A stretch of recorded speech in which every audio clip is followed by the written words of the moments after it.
Would a two-justice expansion result in this inevitable? I am utterly uninterested in your point, Pisco. I do not want to answer that, Pisco. Oh, you know, I don't support giving statehood to these people because it's a fundamental attack on Republican power. Do you hear yourself, bro? To break an agreement to stop Donald Trump from doing the false slave elections. Would you have broken that agreement? Depends on the agreement. Okay, well, what you're proposing... Are you gonna... Does Ryan think he's going to stop court expansion by derailing this fucking debate? Quite frankly, you need to subscribe to Rinnycast. We're gonna watch Pisco and Malali. I missed this while I was on vacation, unfortunately, because I heard that it was very similar to a debate that we just had. I don't care what you are trying to focus on, Pisco. You don't care about our agreement on the debate? No, I do not care about that at You don't agree about the agreement we had to debate this thing? Not at all. I do want to clarify if I should consider that a concession on this specific. Sure, I can see. You can see. Okay, so you can see the Democrats are justified in court expansion. Just be clear. No, I obviously think that's bullshit. And why are you lying? Wait, no, stop. Why are you lying and saying that you concede when you don't actually concede? My personal integrity matters less to me than the future of my country. So you lie when it's convenient. Damn. Hey guys, welcome back to Modern Day Debate. We have a lawyer versus lawyer today. We got Pisco and Ryan Malali. Malali. I'm gonna get it right by the end of this. It's all right. Don't end history ever has. Awesome. Well, that makes me feel better. So the proposition tonight is that the Democrats are justified in expanding the Supreme Court. We got Pisco on the affirmative here, and then Mr. Malali taking the I got it that time. Nice. Taking the stance against. So we're gonna get right into it with 2 5-minute openings, one each here. And since Pisco's got the affirmative, he'll be going first, and we're gonna jump right into it. Before we do, though, I do want to just ask you guys, like the video, subscribe if you're not, and then we do have tickets for DebateCon 8 in July coming up. It's our flagship debate conference, and they are in the description. Awesome, guys. Appreciate you guys, and we're gonna start as soon as you start talking. All right, folks. Yeah, I'm in favor of expanding the Supreme Court, exclusively by Democrats, I would like to add. And I want to start by quoting Senator Mitch McConnell in the aftermath of Antonin Scalia's death in 2016. This is a quote. "We know the Democrats. If the shoe were on the other foot, they would not be confirming a Republican's presidential nomination for the Supreme Court in the middle of a presidential election year. We think the American people ought to decide this. We're not going to move on this nomination. We're not going to have hearings. We're not going to have votes on it." In 2016, Mitch McConnell took the decision to categorically reject all nominations that Obama was going to put through many, many months before the election. And this was a form of court packing. And it's a form of court packing which merits a response. Now, I've come to this debate with a formally valid argument. And that means if the premises of this argument are true, the conclusion that the Democrats ought to do court expansion just follows. I want to take you guys through it.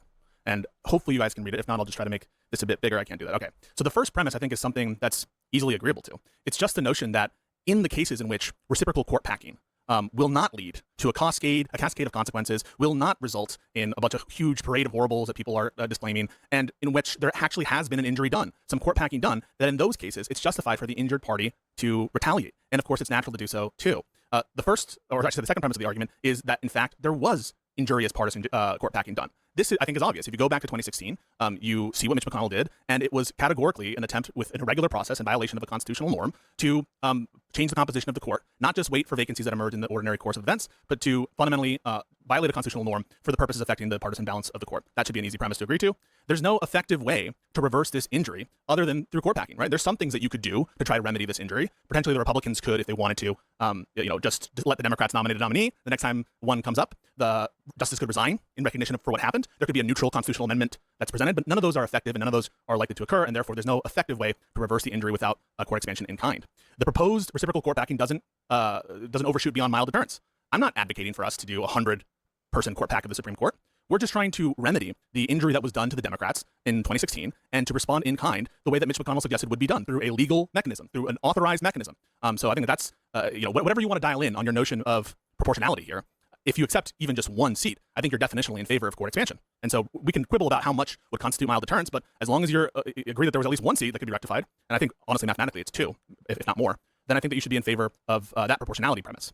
And then finally, there's no reason to expect a severe consequence cascade. Every time we have these debates, it seems like people are trying to generate a list of things that will occur without a doubt, and they relate to the rule of law, just breaking down fundamentally. They relate to this oscillation between both parties that creates some severe consequence. But what is the actual empirical basis to believe that that's going to occur? Where are the case studies that show that if this occurs, if there is a reciprocal court expansion, that what happens is you break down the rule of law? If you go back into our history, you'll see that there was not just court expansions of the federal Supreme Court for partisan reasons. There were court expansions of state Supreme Court courts, highest courts of last resort in states as recently as this year in Utah. Is the rule of law breaking down in Utah? Is the rule of law over in Georgia or in Arizona, where they were, in my view, explicitly partisan court packs? No. And so I actually think my opposition has, a case to show that this is false if he's going to say that this is like necessarily bad, if he's going to take anything other than an agnostic position. But I think that the evidence is such that this will increase the structural stability of the United States.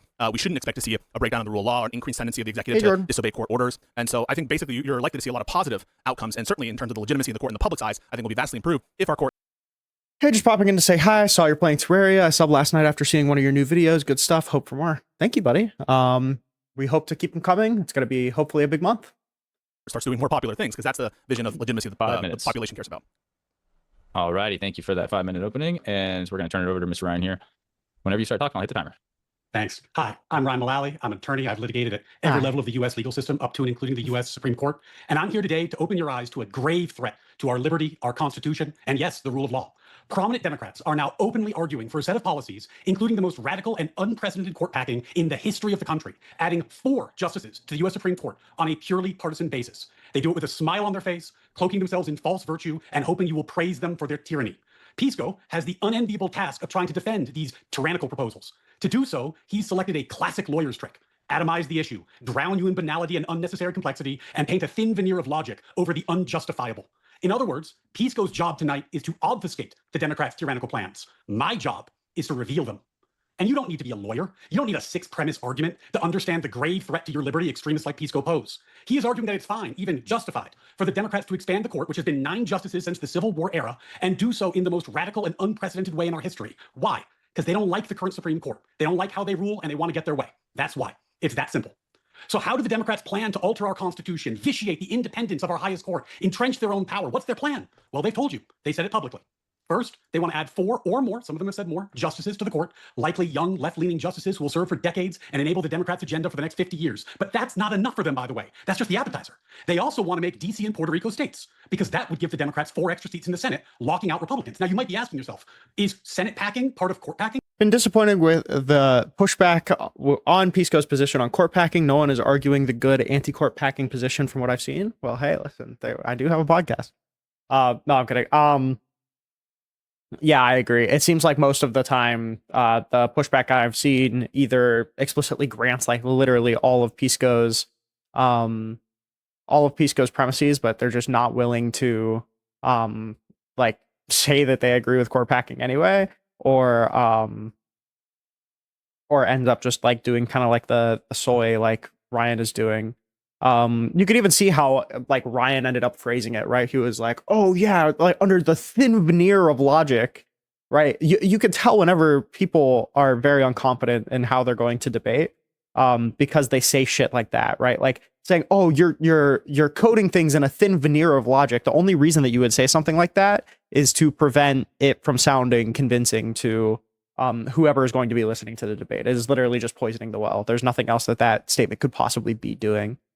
So yeah, I don't know if Ryan thinks that that's a good strategy. I don't like, maybe, but like if he's coasting up to like the Crucible crew, I don't know why he would think like doing such an obviously fallacious appeal would be smart, but how are those related? They go hand in glove. Why? Because of what's called the ratchet effect.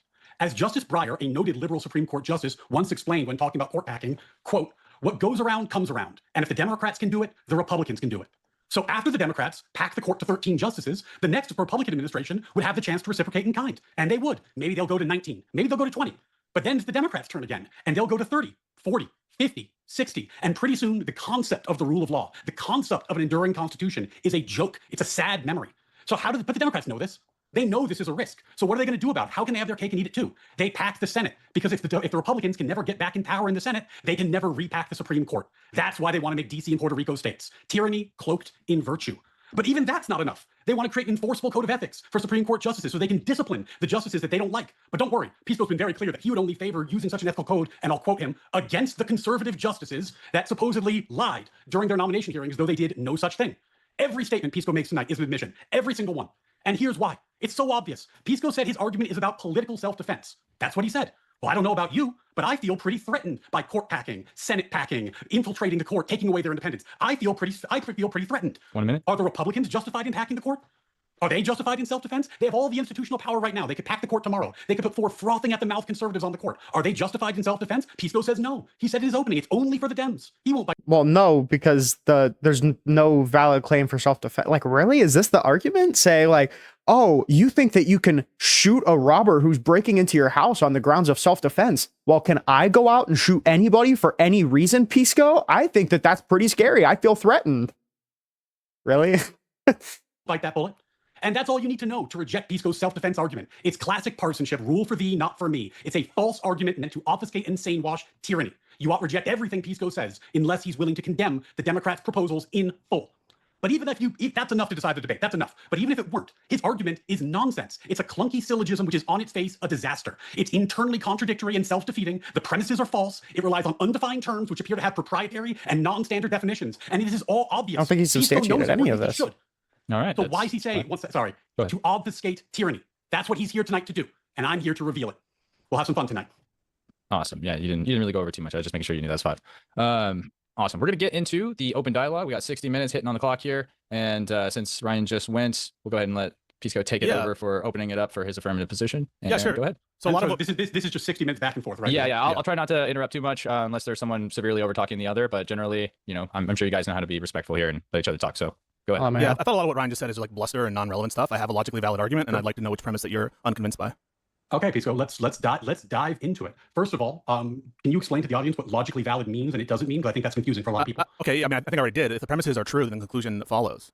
Okay, so your assertion is that this is a logically valid argument? Yeah. Okay, and it just means that it doesn't mean that the premises are true. It doesn't mean that the argument's a good argument. But I don't know what you mean by good. You mean sound? Yeah, sound. Fine. Yes, sound. Yeah. So like an argument is sound if the conclusion follows from the premises necessarily, and the premises are all true. And I take the premises here to all be true. I'm just asking which of these premises you take issue with. I take issue with a bunch of them, but but in order to get there, Pisco, we're gonna have to just let's test the basics first. On the top of the page, it says an argument from self-defense. Yeah.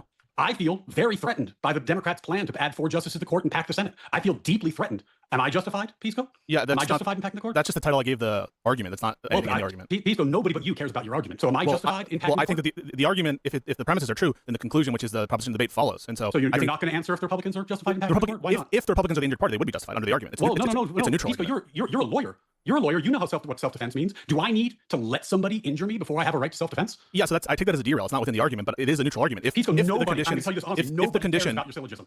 Nobody cares. Well, this is the argument that I've come to Nobody present. cares. And, are you saying that you Pisco, don't have a basis to reject any of the premises? No, Pisco, what I care about is the fact that your party is tyrannically planning to lock themselves in power and lock the Republicans out of power. Pisco, I don't care. Calling the lockdowns out of power. Mike asserts that Hassan is center left, inadvertently making the argument that the left should never be trusted with power again.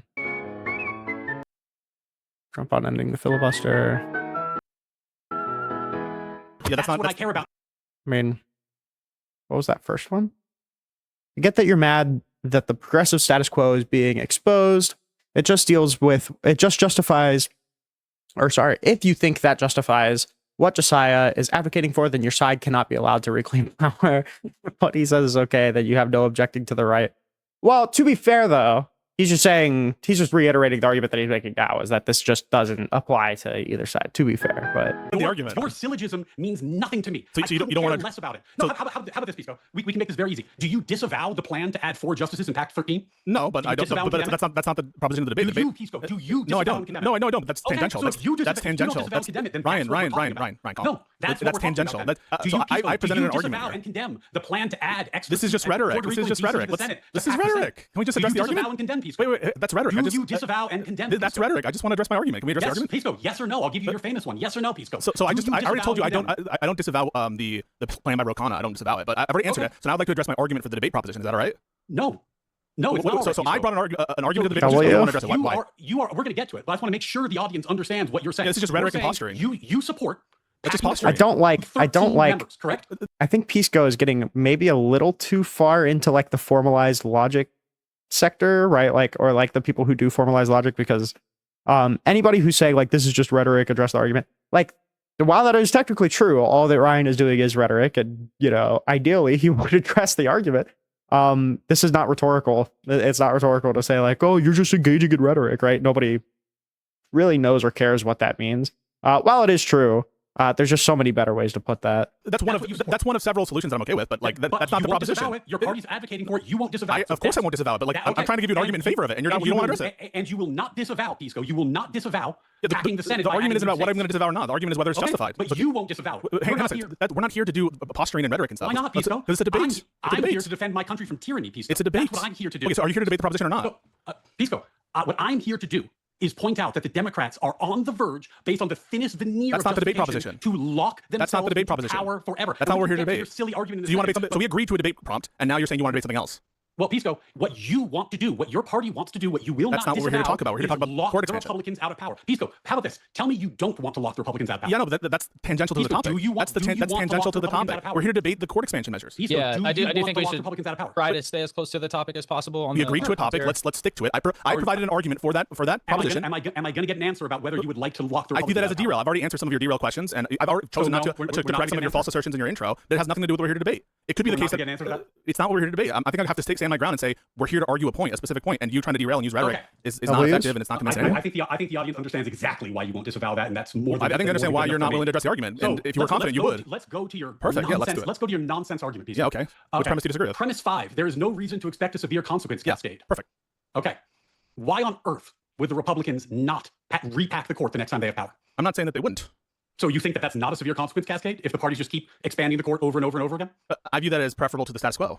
Your argument doesn't say it's preferable to the status quo. Your argument says there's no severe consequence cascade. You don't think that the court over and over again would be a severe consequence cascade? Yeah, I view the consequences relative to a status quo of some sort. If, for example, it's not making things worse in any respect compared to taking the action, I don't view that as making things worse. It's making things better. So it's not even a consequence. So if your proposal leads to a 100-member Supreme Court where saying it's not even a consequence, well, that's not right. But saying that it's not going to lead to major consequences because the consequence is better than what we're dealing with right now, I feel like that's a pretty obvious rebuttal. I don't know why Ryan's not engaging with that. We had new judges in there. The Constitution totally changes. All the rulings totally change. That wouldn't be a severe consequence cascade. You think that's preferable? I don't think that outcome is precisely speaking likely the 100% Why thing. not? Because we've never seen examples of this kind of thing before. When has it happened? Because you're proposing something unprecedented. That's not unprecedented. Your party is proposing a 4-person partisan pack. It's never been done in the history of the United States. So first of all, it's never been done. The argument is not indexed. Unprecedented. Then it turns out you like an unprecedented outcome. Are you conceding that you don't have any examples of this occurring? Pisco, you're proposing something unprecedented. You are proposing something unprecedented. I don't think the debate. So I'm not. Oh, do you have examples of how it turns out? Well, you're doing something unprecedented. Can you name for me a time when they did a 4-person partisan pack? The argument is. Listen, I understand I have a very DGG, adjacent audience. All the people that like me really, really like Destiny. All right, we will not tolerate the Pisco slander here. Big Pisco fans here. All right, if you don't like it, then you're just gonna have to skip these parts. All right, I love Pisco. I'm gonna watch Pisco on stream. We're PGGers around here. But the argument isn't specific to a number of justices. So my argument is not indexed. Do you disavow the 13-person pack? No, I don't. But that's not what we're here to debate. Do you condemn it? We're here to debate court expansion, right? Are you aware that James Carville said that Democrats should lie? Ro Khanna is not the Democrat. James Carville is who I said. That James Carville said that the Democrats should not talk about it. They should hide their power level. They should get into power and then just do it. Why is it relevant what James Carville said? I thought we were here to debate what's likely. Nobody should trust you saying, "Oh, we're going to." The debate isn't whether you can trust me. Pisco, I'm just giving an argument to pack it to 10. My character isn't an issue here, right? Wait. Do you think my argument is the debate? My character is the debate? Pisco, my character the debate? The Democrats are planning to pack it to 13. Is my character the debate? You support packing it to 13. Yeah, but we're debating court expansion generally. If you don't have the balls to argue the thing you actually support, why should anyone take you seriously? Why would anyone care about why don't we start about packing it when that's not even on the table? Why don't we start with just the minimal condition for being? Why not? We will not start with the minimal condition because that's not what the Democrats are proposing, Pisco. Wait, no, I don't care but my about argument, your logical syllogism, Pisco. I'm defending my country and your party's So you don't want to debate the proposition? I don't give a shit about the proposition. What I'm telling you, Pisco, is that your party is advocating for rampant tyranny, and you won't even disavow it. I don't think you don't even have the courtesy to disavow it. If you wanted to come and debate a particular, if you wanted to come to debate a particular plan, you should have told the debate organizers that that's what you wanted to debate. Is expanding to 13 within expanding the court, Pisco? Is that within? It's a subset. It's a subset, but it's not the only. It's a subset, but it's not the only. And is it a subset that you personally support? It's one of many measures that I would support. But why don't we start with? Why don't we start supported by the Democratic Party? Some, but not all. Some, but not all. Some, but not all. But let's. Why don't we just take the easier hypothetical position that your party is He's trying to. It's all hypothetical, right? So I'm going to propose. So I'm going to propose. So I would be okay with a 2-person court pack. That's a position that I've expressed before. I wouldn't be. I think that the additional 2 with Ro Khanna, that is enough for mild deterrence. But why don't we just not get into that more complicated factor and just look at something? Why? Because, Pisco, recently you went on and you said we can talk about 13, which I support. That's a quote from you. This is your position. No, You but said that's not that what we you agreed to support debate about. 13. We agreed to debate about court Pisco, expansion. I'm debating to save my country from your tyranny. I care. I think that should be like meta and rhetoric and posturing and like. I care not at all. Okay, so then maybe you should have just done a speech instead of like doing a debate. I mean, that's a speech. Well, I am here to alert people to the vast danger that your party is posing. So you weren't here to debate. You're not here to debate. Unchecked danger that your party. Are you here to debate or not? And here's the deal: you won't even debate the position you hold. Well, you won't debate the position your party holds. I want to debate the position we agreed to. We agreed to a proposition. That's what I want to debate. You are happy to disavow 13. I am. I don't. It's just tangential. I don't, but it's tangential to what we agreed to debate about. We agreed to debate on a specific thing, and you want to debate like a harder, I guess, in your view, to defend version of that. When you proposed it, I said you can take it however you want. Well, I'm talking do you think about a two-person? Do you think a two-person expansion would be an expansion? I don't care about some narcissistic competition between you and me. You are trying to rape our country with tyranny on behalf of a party that is packing the court to 13 and expanding the Senate by 2 states to lock the Democrats out of power, and you won't even disavow it. You don't even have the courtesy to disavow it, and you expect me to play mind games? So we can schedule. It's not a mind game. I'm trying to actually focus us on the thing that we agreed to talk about. I don't care what you are trying to focus on, Pisco. You support 13. Defend it. Yeah, but like we can schedule a debate on 13, and I'm happy to do it right now. If you want to quit, then quit. Well, that's just not what we're here to debate. So if you want to quit, then quit. He's literally shifting the debate proposition. What do you mean quit? We can schedule a debate for the 13 if you want. Are you going to condemn it or not? No, I would support it. It's just not. We're talking about 13, and I'm going to talk about 13. That's not a proposition. Wait, that's not what we agreed to debate about. I don't care. You don't care about our agreement on the debate? I don't care about the agreement. I care about the future of my country and saving it from the tyranny that you want to impose. So are you conceding the proposition then? Pisco, are you conceding the proposition? I don't care about the proposition at all. I care about the fact that you are advocating for open tyranny. You don't care about. You care more about some mind game competition between the two of us. You care more about some narcissistic debate. I care about what we agreed to debate about. The country. Well, then, if Pisco, if you care about the future of the country, you just said you don't care about that. You think 13 is good, then you should be able to defend 13. I can. We can schedule that if you want. We just 13, go. Wait, no, but we scheduled a debate. The debate that I came here to actually have with you is the debate about what we agreed to debate about. That's what I think we should do. Pisco, no, I do not care about that at all. You don't agree about the agreement we had to debate this thing? Not at all. Not when you are advocating for tyrannical control of the country. That's just rhetoric, Ryan. Ryan, that's just rhetoric. Okay, it's your position. I don't want the meta. I just want the actual debate. If 13 is not tyranny, defend it. Yeah, I will. We can schedule a debate on the 13. I just thought we were here. We can schedule it later, Pisco? Yeah, we can if you want. That'd be nice. Yeah, or you could concede the proposition and we can talk about the 13 right now. We talk about the 13 right now. I don't care about the proposition. I don't care about the proposition. I do want to clarify if I should consider that a concession on this specific proposition. I am happy to talk about whatever. Sure, I concede. You concede. Okay, so you concede the Democrats are justified in court expansion. No, I obviously. Okay, then why are you lying? Wait, no, stop. Wait a second. Why are you lying and saying that you concede when you don't actually concede? Because my personal integrity matters. Because my country. So you lie when it's convenient. My country. Tyrannizing the country. So you lie when it's convenient. Defend your proposition. So you lie when it's convenient. Would I lie to defend my country from tyranny? Yes. Would you? In the context of this debate, you're lying. My country. We have to save my country. You hold. I would, but I want to debate the thing we agreed to.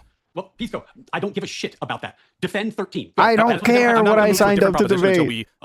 We're talking about something else.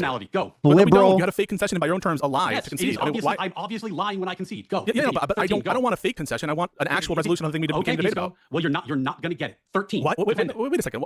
We had an agreement. You and I, we had an agreement about what to debate about, and now you're just going back on it. If you had the opportunity to break an agreement to stop Donald Trump from doing the false statement, would you have broken that agreement? Depends on the agreement. Okay, well, what you're proposing... Are you gonna... Does Ryan think he's going to stop court expansion by derailing this fucking debate? Is that what he thinks he's doing? Is he saving his country by, what, making Pisco defend 13 justices to the court? Is this saving the country? Is that comparably saving the country as, like, stopping Donald Trump from trying to steal the 2020 election? Really? Holy pearl clutch. Oh my god. If Ryan's not careful, those pearls are going to get away. Depends on the agreement. Okay. You're not even sure that you would. I think you've described that as authoritarian, fascist. All yeah, things. Depends on the agreement. Break an agreement to solve that? Would you break an agreement with me about it? Would you break an agreement with me about a debate prompt? It depends on the nature of what's at stake, but like this consequences. The consequence. Yeah, that's why it makes no sense to lie about it, right? Like it's not that whether this debate happens or not, the thing's gonna happen, you know. Pisco, real quick, I'm getting a lot of asking if you could just lower your mic slightly. Oh, sure, I'll try to do that. Appreciate it. Here's the issue, Pisco. What your party is proposing, I view as worse than anything they've accused Trump of doing. This is the worst, most tyrannical thing I have heard. And by the way, Pisco, when I preferred Trump in 2024, I sacrificed my vote. I didn't vote for him because I thought what he did with the false slate of electors was disqualifying. You, on the other hand, are openly advocating for this tyranny. You're openly advocating just over defend it, and him. you don't even have the balls to defend it. You just don't have defend the balls him to defend regardless You of wanna it being defend disqualifying. So defend it. No, I do want to. I am willing to defend it. And I just told you we can schedule a debate for that. This is the lawyer's banality. This is, oh, look, let me point to this little technicality, and hopefully you won't see that what we're planning to do is lock the Republicans out of power. Ryan, it's not a Oh my technicality. God. This This is like the equivalent of doing the like, oh, this is the slimy. This is the lawyer's operation, bro. This is the slimy debate tactics, bro. He's just reframing slimy debate tactics. It's not a technicality what you're referencing. Pisco, do you favor locking the Republicans out of power? It's not a technicality. It's whether Pisco, do you favor locking the Republicans out of power? It's not a technicality. So I want to address what you just said. You said that I'm doing something. Pisco, like unfair. do you favor Yeah, so I'm not locking going to the get moved on a Republicans derail, out right? of Like power? you're just doing rhetoric. You're just doing rhetoric right now. It's not helping. I'm trying to Yes or defend no, myself. Pisco? So we had an agreement. I'm not going to get like Ask sandbagged me, by you on a different proposition. Do I favor locking the Democrats out of power? No, Yeah, I no. don't. You're so virtuous and you're wonderful. I think that's we're all here to tyrannical. just virtue signal. That's what you're doing right now. Well, it's a very, very easy question. You're so virtuous and you're wonderful. You're a great person, except True. you lie about You trivial. can't answer the question whether you favor locking the Republicans out of It's power. tangential. I don't want to get a derail. You can't favor it? You can't answer that No, I question? have an answer, but I just don't want to derail. Do you understand that? How about this? Do you think we should live in a world where people in California and New York run everything? Yeah, do you more favor that rhetoric. I world? mean, that's about as relevant as your Is- Senate is position that- was. I mean, these are Okay. all irrelevant. But would you deny that position? I You have think a- we'd be in a better world if So California and New York I ran the show? have a view on what you just said, but I think at this point I'm not going to entertain any more derails. And I think that Okay. we should. So then you I'll can just- concede I'll- on the proposition, or you just can read engage some it and have the fun debate. I'll just read some fun quotes from Pisco then. What is this? Back in the day when he was is this really back in the debates? day when he was Pisco 95, he had a chat with Destiny called "The Problems with Packing the Supreme Court," discussion with law student Pisco 95. And at the 30-minute mark, he said, "Don't you think we live in a better world if California's running the show and New York are running the show? Isn't that a better plan? Isn't that a better world?" You can go look it up for yourself. Here's another conversation that Pisco recently had. He went on the Brad Palumbo show with actual Justice Warrior Sean, and he was asked now we're about the about ratchet characters issue. and The personalities. ratchet issue, Pisco, You're is attacking my character and a personalities premise and in other your things. debate. Hey, this is a premise in your argument, Pisco. This is a premise in your argument. Which premise Sean, is that? Can you actually tell me which premise? that there will not be a cascade of consequences. Yeah, go for it. Brad brought up the ratchet effect. And Pisco said, quote, "What you present as a negative," in reference to the ratchet effect, that is to say the ratchet, the back and forth, that's a virtue. And Brad Oh, you didn't Palumbo then understand that then. You clarified, didn't understand. quote, "That's a virtue." And You you know, said, no, I quote, can explain "It why is it's a a- virtue." yeah. I'm not done reading the quote yet, Pisco. And Brad continued, quote, "When it leads to the point that we have Brian 100 complaining members of the about Supreme Court," and interruptions. you Why said, is "I'll tell you Pisco why." just, like, And then letting him Brad said, interrupt? "And it becomes a joke, and presidents will just Oh, lock disregard his in. rulings eventually. Would we be in a better or worse place?" And you said, "You might be befuddled by it, but it's a virtue." You said it was a so you're not- virtue, you're Pisco. not Brad understanding. said, "We have a 100-member Supreme Court, Moderator, and can people I ignore the explain the rulings," quote? I mean, and if you we're gonna called do it this kind a of sandbag, virtue. Yeah, I mean, attack I will. by surprise, and you're just going to talk over when I'm trying to explain it. So at least when it comes to legislative court packing, you have the virtue of bicameralism and presentment. And what you present as a negative, that is to say, the ratchet, the back and forth, that's a virtue. The fact that you can have a legislative That's court a packing, virtue. it is a It leads virtue. to a point where there's I'll tell you 100 why. members of the Supreme I'll Court. tell you why. And it The becomes a fact that- joke, and presidents will just disregard its rulings eventually. I'll tell you And why we'll it's be a in virtue. better I or mean, worse place.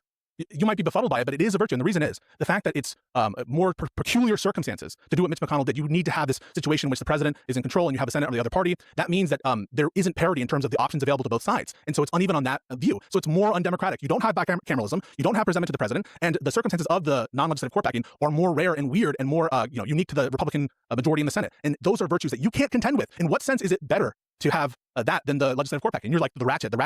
Why is that worse than having a permanently skewed court? So first of all, I shouldn't even entertain this derail. It has nothing to do with the proposition, but because you're attacking my character relentlessly, that quote is indexed to the nature of the norm violation. And what I'm referencing isn't that I want the Supreme Court to be functionless, rudderless, and not have any rule of law respected or anything like that. What I'm saying was virtuous is the fact that a constitutional violation, norm violation is available to both sides. That symmetry is virtuous with respect to the norm violation. So the fact that Mitch McConnell's whole Senate play in terms of blocking people in this given context was more specific, more granular, more unique to the circumstances of that situation, I said was less virtuous because it wasn't available to the other side to respond in kind. That's the nature in which I said it was virtuous in comparing the norm violation, not the result that you're talking about of apocalyptic times, which of course I don't agree to or sign on as particularly likely. Okay, go ahead and unmute Ryan. When someone asks the mod to intervene to give their little piece, I'm just going to give them about a minute or so, maybe a minute and a half, and then I'll mute the other party just so we can stay on the rails. I would invite the audience to consider Pisco's explanation, and then I'll just read the end of that quote again and see if that checks out for you.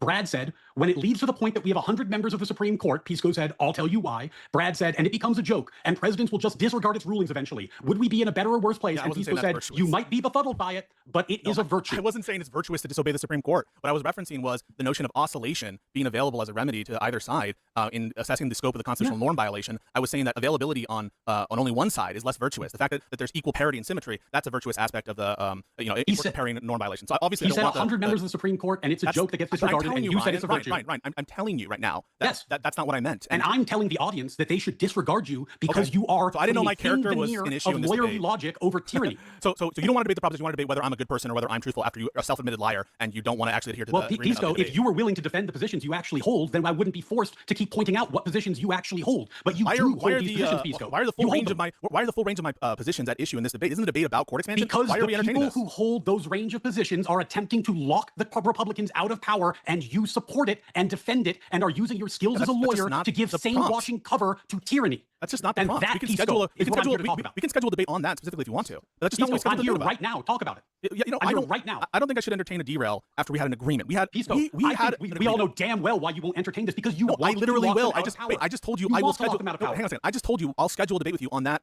proposition that I want to lock Republicans out All of right, power. Since I'm not avoiding it. Pisco has a hard time saying this is my position. Last night on his stream, he said, quote, "The only way we are going to get the Republican Party in a position of semi-coherent, semi-goodness is if they are out of power for a long time." And then I said 10 years. here's one way to do it. And then I said Rig 10 the court. And then I said Rig 10 the years. Senate. And then I Yay, said no 10 more years. Republicans in power. That's not the Yay. proposition of the debate or my other plans or thoughts about politics. The debate proposition is about a particular Do policy. your other plans and thoughts about politics involve locking the Republicans out of power through court hacking? I don't think I should and entertain the adding derail states to the anymore, Senate? Ryan. I mean, like, we can schedule a debate on those measures, and whether Pisco, we can schedule a debate. If you'd like to we can drop, schedule. we can end the event. But this is what I'm going This to is talk about. pathetic, bro. So This is what I'm you came going here to under talk false about. pretenses. You came here under false pretenses. I came here, to Pisco, ambush because me about an atopical thing. You are using the thinnest veneer of bullshit logic, which, you by the came way, under false on its own pretenses. terms, doesn't even hold up. You've admitted that the ratchet effect would lead to a 100-member Supreme Court. You just think that's preferable. No, I didn't. I mean, Okay, why wouldn't it? Why wouldn't it? I just explained to you. I just explained to you why you're misquoting me. You're misunderstanding me. You're, when I was saying that's it's counterintuitive. Brad said we'd have a 100-member Supreme Court, and you called it a not virtue. that And then you part. said, No, if you- and then and you if- said, Pisco, no, that was if preferable. you actually watch, Oscillation was preferable to the current status this is quo. all a derail. So I just want to flag again, it's all a derail. But if you actually watch the video, it's clear that when I'm saying it's actually what you present as this is actually virtuous, the back and forth, and it's clear that what I'm saying is virtuous is before Brad says the thing about the 100. I'm making a point, and they interrupt me with the 100 thing, but the point relates not to the thing that I didn't hear yet when I said it's virtuous. Okay. So you're reading it just it's not. If you actually go to the clip, it's clear that I'm not saying it's preferable to have that result, especially when I don't think it's likely. But again, that's not. If that result happened, Pisco, if we got 50-member Supreme Court after 20, 30 years, I'm not going to accept the derail. Do you find that preferable I'm not to the status quo? I'm not going to accept the derail. I think Do you find that All preferable right. to the status quo? I would like to just maybe for the sake of the audience here, get an agreement that we can just schedule whatever other specific things we'd like to debate on for another time. Happy to have it You here. can on do the it now channel. if he just has a real concession on the actual debate. That was going to be the second thing. I'm open to moving to anything else that Ryan would like to address specifically if there is some sort of agreement on either a concession or we continue back on the premises that you guys did agree to debate. Pisco, I am delighted to talk about anything else if you will admit that Anything you else but favor the debate proposition? the 13 member pack. You favor packing the Senate. You favor busting the filibuster. You favor all these things, Pisco. I don't know why you won't defend the positions you hold.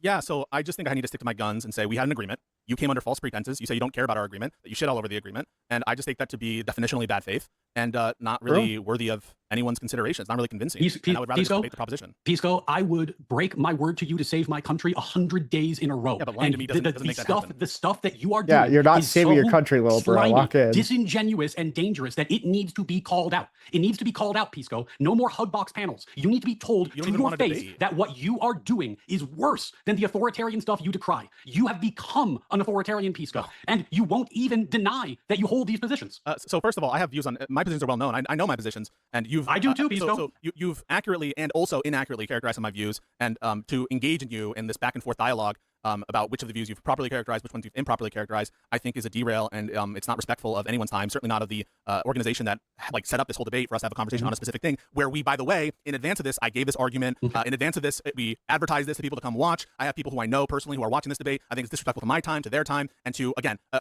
argument that you knew in advance I was going to try to levy, and now say you have no interest in. Pisco, are you willing to concede that the thing you want to debate is not the Democrats' plan? So it depends on what you characterize as the Democrats' plan, but the answer is there's a range of ideas here. There's not one big plan. Because there's not one big plan. I certainly are the Democrats justified in expanding the Supreme Court? I certainly take that to mean the plan the Democrats actually have. For specifically, that's what you The take to mean. plan For they specifically, actually have. that's not what it says Now, there. you- I know you you might originalists. take it- You like you to might invent take it different things, differently. but that's not what it says. You might take it differently, Pisco. You might take it differently, but I would This like to is talk about just the plan the slop, bro. Democrats actually have. Yeah. Do you not want to talk about the No, plan the I just Democrats told you have? I'm happy to schedule the debate for the 4. I'm happy to do that, and I'm happy even right now if you concede on the debate proposition, then we can talk about the 4, whether or not that's in keeping with or that's justified. I mean, I'm telling you right now. Do you at least admit that the plan the Democrats had would lead to the cascade of horrible consequences that breaks your syllogism? Yeah. So like, it depends on which plan you're talking about, but that's not what's contained within the Packing proposition. the court, locking the Republicans out of the Senate. Yeah, that's a whole Would that- that's a whole package of different things that isn't the proposition, right? But it is the plan that your party has advocated for. Yeah, so if you have an argument that, if you are prepared with an argument as to why it's bad and it's all these bad other things or whatever, you could certainly present that. But like, I am presenting an argument. I think that it's one that deserves your time and attention. I don't know why. It does not. It does not.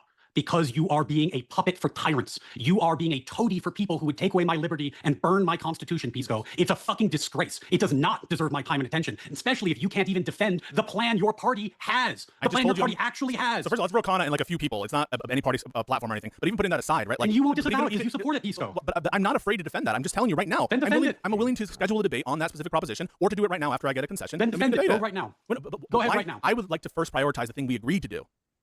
Like, why would we not talk about like the justification of wanting to do this action first? Like, I don't understand why Ryan. Well, hold on. Sorry.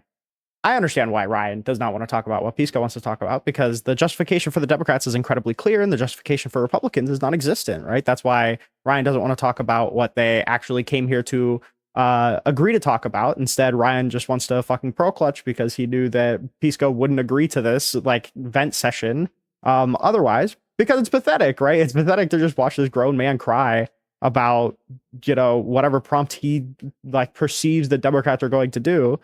I don't know why you would do this under false pretenses, though. You certainly know that this is going to be the result of a discussion like this that's set up under false pretenses. I don't know why we would agree to this kind of thing if we have no interest in actually talking about the justification in a debate about justification. Now, we could talk about whether or not the cascading effects are going to be, you know, more burdensome or to what degree those exist, which I think Pisco is more than happy to do. That's not what he's doing. He's just pro-clutching. He's just like refusing to engage in the argument and then just like crying, like soy raging. I don't know. Okay, Pisco, just for fun, since, you know, I guess we're here, what does justified mean in your syllogism? Oh, no, the precept stuff. By justified here, I just mean ethically justified. What does that mean? Yeah, by ethically justified, I take that to be what ought to happen. What ought to happen? What's good? Yeah, so what is good? I don't think What's good based on it dials in. I don't think it dials in any specific meta-ethical position. I think it's compatible within a range of people's different. Well, then views. how do I know? And Then how do I know it's good? And so I take a kind of meta-ethical discussion or debate to be a derail of sorts. So it's an undefined term that you are unwilling to. No, define. it's defined. No, I just defined it for you. But what do you mean by good? Pisco, you said I just told you. Pisco, you said in your opening that self-defense is only available for Democrats.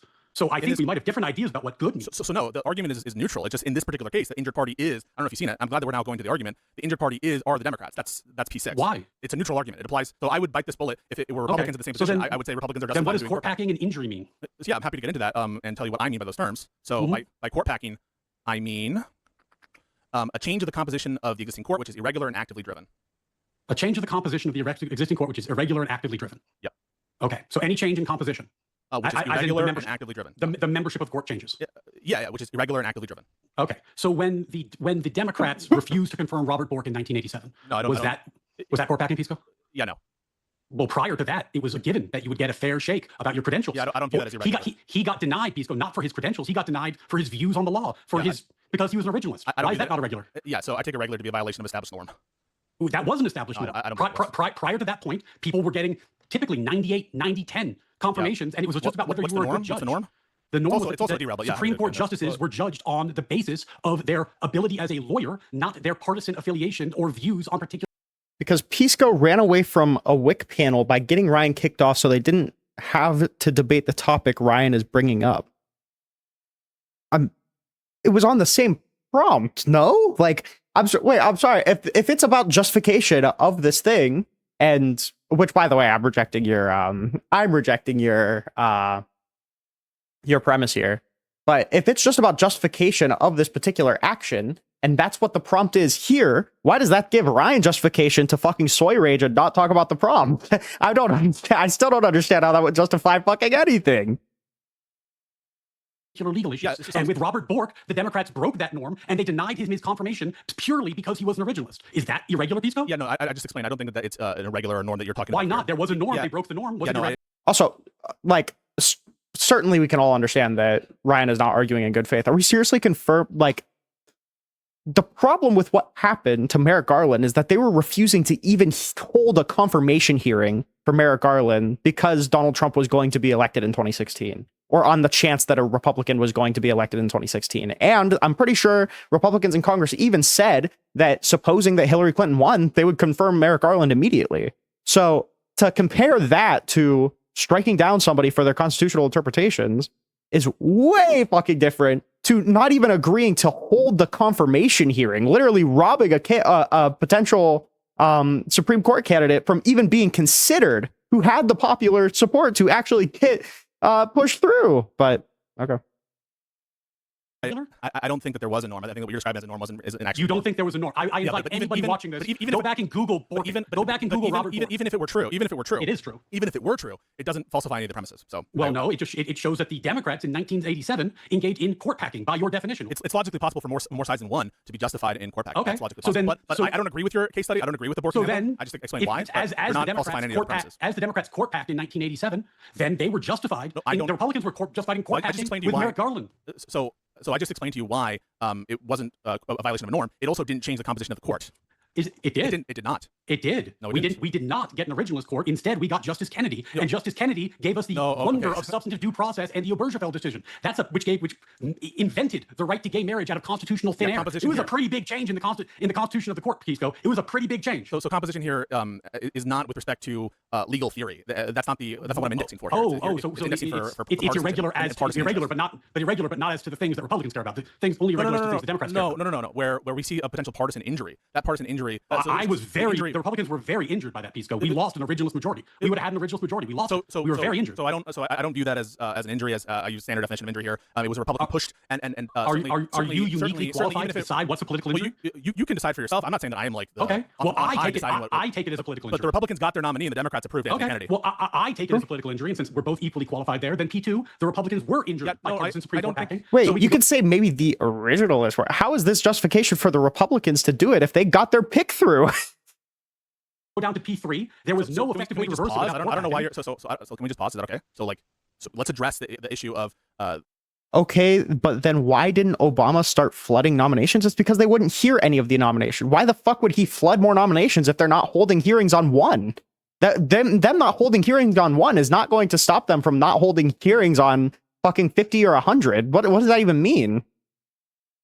The Bork situation and Kennedy there. Okay, they're just not going to bring it to the floor. Can we address it? So, it's your claim, right, that any time that a candidate is rejected, that it changes the composition of the Supreme Court. No, it's my claim that your argument is nonsense and using proprietary definitions, and I'm pointing out its absurdity, Pisco, by running through how it actually applies to historical examples. That's not part of the argument. So I'm not claiming that I'm not criticizing your argument. It's a bad argument. I'm not here to gloss your argument. It's a dumb argument. I'm explaining to you why it's dumb by showing that it applies equally to Republicans, but you don't accept it because you're partisan. It's obviously false. No, the injury. He's just defending the premises. He's not rejecting it because he's a Democrat. We did not want Kennedy. We did not want Kennedy. We wanted Bork. We thought Kennedy was all we could get because the Democrats had shown for the first time in modern history Republican that they were going to put blatant politics into the judicial nomination process. So to be clear, I don't know what you're saying that court packing has an objective true meaning. I don't really care about your semantic perspective. That's not part of the argument to the extent that you disagree with the definition or whatever. That's a stupid. Okay, so let me finish my point here. You don't think these terms have objective definitions? What do you mean by objective definition? You're going to get into objective true platonic forms of words. If the terms can't be defined, Pisco, how can we use your argument? I'm not saying that I'm defining the terms. You understand what I mean? Okay. Well, you gave me a definition and I used it to show that it applied to Bork. Do you understand what I said when I defined court packing? Did you understand my words? Did you understand what I meant? You said it was irregular, and the Bork thing was definitely irregular. You want to give the definition again, Pisco? Go ahead. Yeah, for sure. No, but you understood when we were talking about irregular. Irregular was mapping onto some constitutional norm.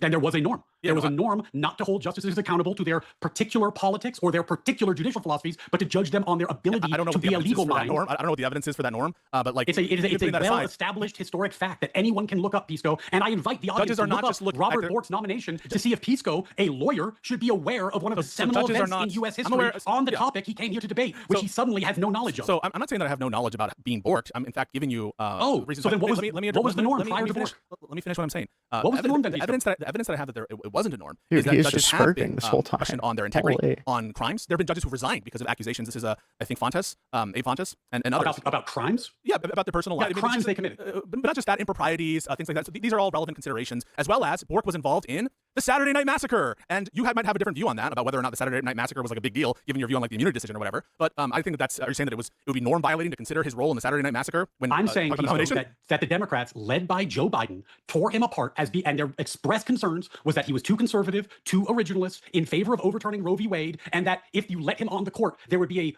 quote unquote, there would be an enormous number of back alley abortions. Pisco, this is judging a judge on how they are going to rule on a particular case, on a particular issue of constitutional law, and it was not the norm that judges were held to that standard prior to Bork. I mean, that's do you have an just- example of yeah, any yeah. judge who was? Yeah, I mean, that's just silly. I mean, are you Do you have denying? an example of any judge Yes, who held yeah, to that standard yes. before? Go. Every president who's ever nominated a justice does so, at least in part, for partisan reasons. I mean, this That's is not what I said. Repeat what I said. Yeah, so there is no norm that. Repeat what I said. Yeah, so there is no norm that that partisan results don't factor into the political branch's determination of who's fit to be a Supreme Court justice. I mean, that's always considered. Obviously, it is.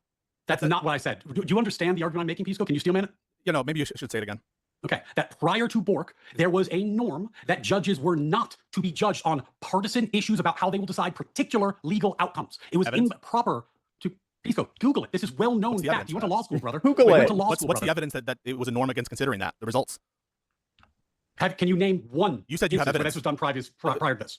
So, for example, Roosevelt's determinations as who he would nominate for Supreme Court, this would be Justice Jackson among others, was in virtue of his thought process that they would uphold his New Deal regulations. That's Yeah. Say hi to Josiah for me. The issue, Pisco, there, which is a funny example for you to bring up Roosevelt. What's Roosevelt really famous for trying to do? Yeah, I mean, he had a failed court pack. He had a failed court pack, Pisco. So yeah, I think that dude might have tried to put justices on the court expressly Not just him, to change bro. the Constitution. Not just him, bro. Expressly to change Not the just him, bro. Constitution. Now, Not just him, bro. Don't be naive, Pisco, Ryan. Don't be naive. Come on. Here's why all this matters. Most people, most sane and normal people, understand that court packing does not relate to the advice and consent function of the Senate. Everyone, like the Senate has denied confirmations many times. I think I don't know the exact number, it's something like That's just 35 how times. the argument. That's just how 35 times. Yes, and you're using a proprietary term, Pisco. It's not proprietary. The point No, that it's not I'm proprietary. making, Pisco, I have academic use. if you could let me finish my point, Pisco. The point that I'm making is that There's no at fucking least way that 35 Ryan times is crying about where interruptions. the There's Senate no has shot. denied advice and consent. Sometimes with a no vote, sometimes by just letting it lapse. This happens. It happened many times in our history. It's not court packing, Pisco. It's the advice and consent power of the Senate. You are attempting to redefine court packing to justify the unjustifiable. So you made a couple claims there. The first, Wait, is it his impression? Like in the old Wick debate that he was on, I don't think he ever contested the fact that it's obviously not a good faith interpretation of Senate powers to say that because you have to do so with the advice and consent of the Senate, that means that they can infinitely stall judicial nominations and say that we're not going to hear this until our president comes into office. There's no way that you can perceive the advice and consent of the Senate line in the Constitution to mean that the Senate can just choose to not hear like Supreme Court confirmations, period, for forever, because they have advice and consent. Ryan Mullally has literally come out against this argument, so I don't know why he's making this argument right now. He doesn't even believe this.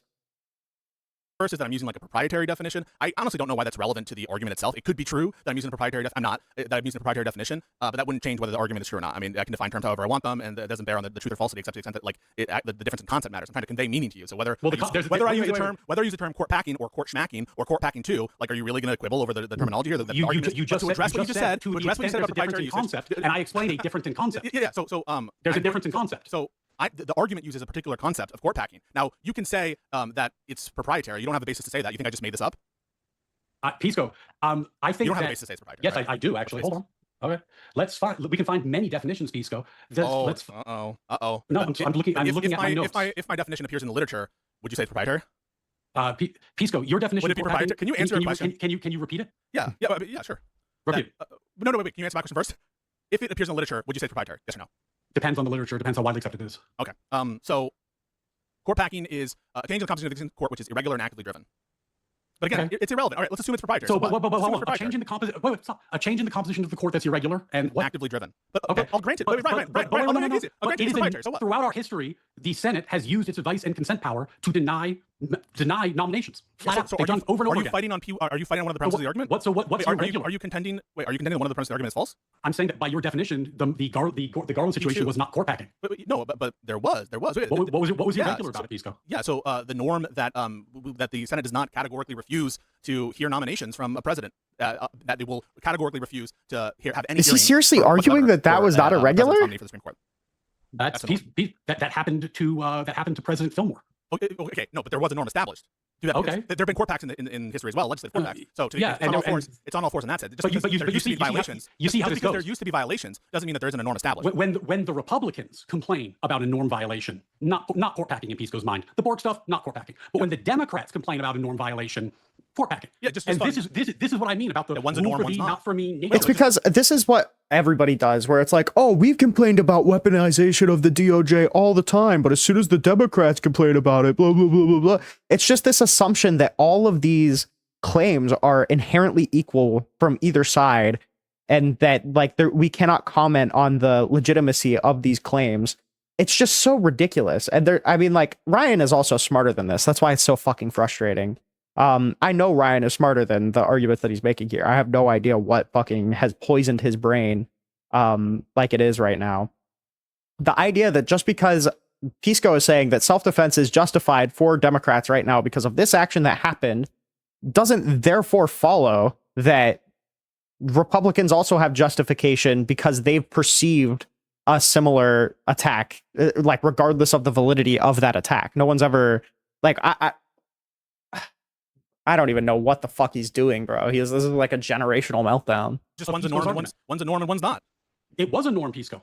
Like the idea, like honestly, Pisco, the idea you're out so far over your skis on the idea that Bork was not a norm violation because everybody who's watching this is going to look it up and see that you're just making things up because it's inconvenient. You're assessing the what's the norm was. You went to law school. This is part of what you learn. learn. Moderate. Can we just stop with the personalities and character attacks? I mean, it's really just irrelevant. I don't know why we're doing that. Like, you went to law school. Is this like? It's relevant, Pisco, because you are using your law degree to obfuscate the tyranny of your party, and I am here to explain that to people and reveal what you are doing. That's not relevant to the proposition. I'm here to reveal what you are really doing, Pisco. And the fact that you are inconsistent about how you apply your own definitions shows this. No, it shows it. What's the inconsistency? I'm denying that there was a norm violation. I'm denying the other.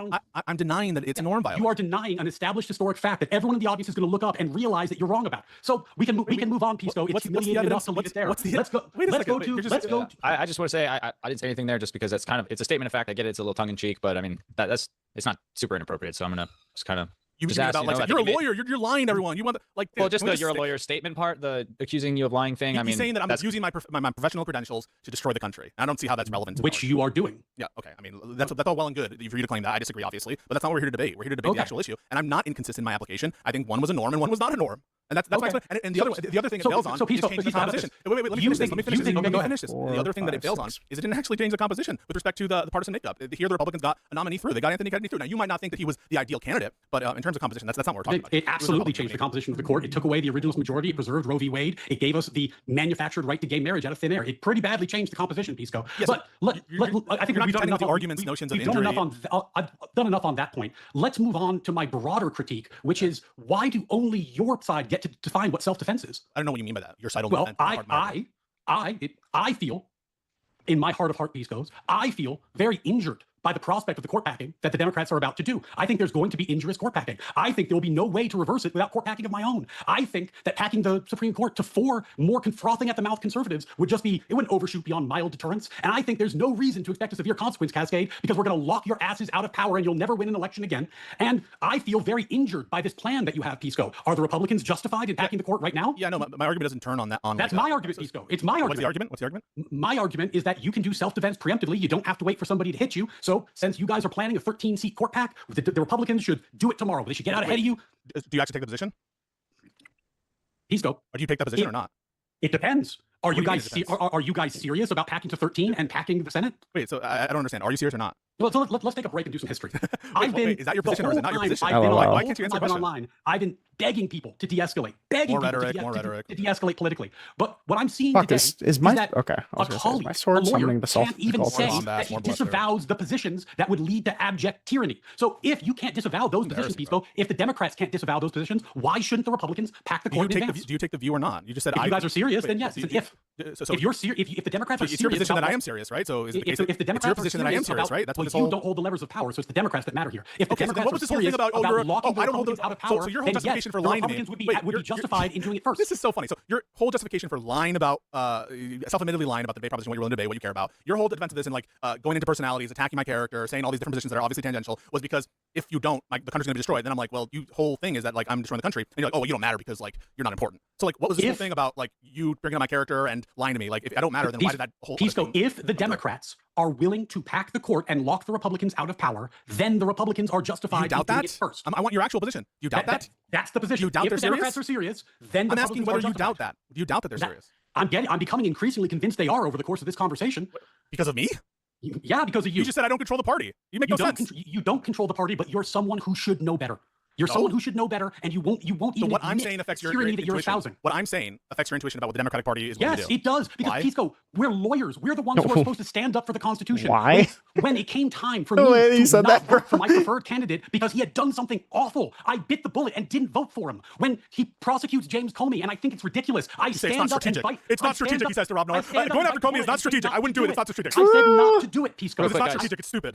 It's not I bit strategic. these Yeah. guys over and over and over again. But What a you bullet. won't, and everybody knows No, that. this is a neutral argument. It's neutral. Just want to say we have 10 minutes left. Yeah, I mean, it's pathetic. So I've given an account. So Pisco, So you're not rejecting the truth or falsity of the my argument is, if the Democrats are serious about their plans, the Republicans are justified in packing the court tomorrow. Do you agree or disagree? No, I don't agree with that. But Why? It's not, On what it's also possible not relevant basis to my do you argument. disagree? Because it doesn't fulfill the Well, we conditions that talked about your argument for the whole time. Let's talk about mine. Why would it be? Why would it not be? You did not talk about his argument the whole time. What are you talking? What crack are you smoking? Yeah, you said it in your opening. Only the Democrats are justified. I get it. No, only the injured party is I'm justified. testing your Only the consistency. injured party is Okay, justified. so Pisco, in any self-defense scenario, do you have to get injured before you defend yourself? No, not necessarily. Okay, so this is a self-defense scenario, No, but and I that's an don't have to get equivocation. injured. That's an equivocation. That's I an can take a equivocation. step That's an equivocation. before. That's an I can take a equivocation. step to prevent the injury. I'm not onboarding normal self-defense rules for physical force onto this argument. I am. This argument stands on This its is own. my argument. Wait, This is okay, my I know, argument. We talked about your argument. But the My argument concludes. is The argument concludes in something that's literally if irrelevant. Democrats are serious about this, the Republicans are justified to pack the court tomorrow. That's a I'm different testing debate. whether or not you're willing to bite the bullet on anything. So under my argument, Wait, how is it that somebody who is for court packing is now just making the argument for court packing? Like, what the? What are we doing?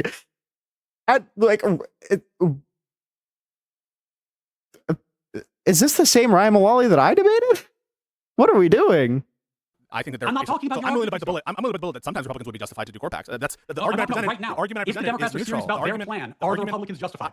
My argument as presented is neutral. It's neutral. The only difference is the injured party in this case are the Democrats. Pisco, I'm not talking about your argument. I'm talking about my argument. Your My argument isn't. your argument is about whether Republicans are justified to do things, but Yes. the proposition is about whether Democrats are justified. Yeah, and is this another thing that you're unwilling to talk about? Well, if what you're saying is an internal critique of my argument, then my argument is relevant. But if it's some other random thing, then it's literally irrelevant, right?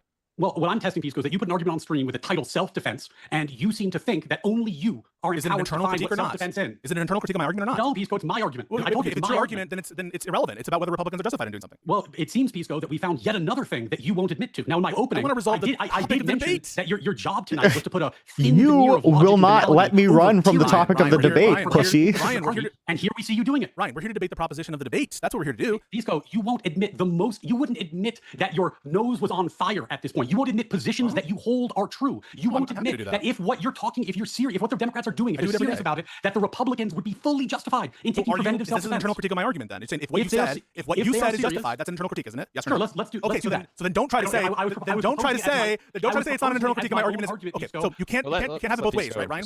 So Ryan wants to say, I'm not talking about your argument, and now he's forced to concede. Yes, it's an internal critique. Well, if it's an internal critique of my argument, then obviously my argument is relevant, and so I'm going to respond in the context of my argument. Because if you're doing a separate argument where the conclusion is Republicans would be justified, that's just not what we're here to talk about. We're talking about whether Democrats are justified. True. Now you can ask the question: on your view, would Republicans using your argument be justified in reciprocal court expansion? You can ask that. If your conclusion is true and the Democrats are going to expand the United States Supreme Court in the way that they have said openly that they're going to do you think the Republicans should take steps to prevent it? Not on the lights of this argument. No, the argument doesn't. Pisco, in real life, do you think the Republicans should take steps to prevent it? Absolutely not, because it doesn't feel. Why the argument. not? Yeah, because it's not See, justified. This is There's no reason what to I justify mean. This is what I mean, Pisco. No, I'm consistent. It's consistent. We're on the verge of your party advocating for uniparty rule, and you want to talk about your Yeah, syllogism. that's more rhetoric. I mean, like you can. So No, you Pisco, can like. it's just You want to talk exposing about what matters, justification for that exposing what argument? matters and what doesn't matter, Pisco. What we matters can and talk what about doesn't matter, says What Ryan. what We can matters. talk There's a about genocide going on in Is that your Huzza, and plan you is want to fine. talk You wanna go back about to the eternal critique. your There's argument. no reason to expect a severe consequence cascade. Yeah. Judged by my reaction, Pisco, do you think there's a chance of a severe consequence cascade? No, I don't.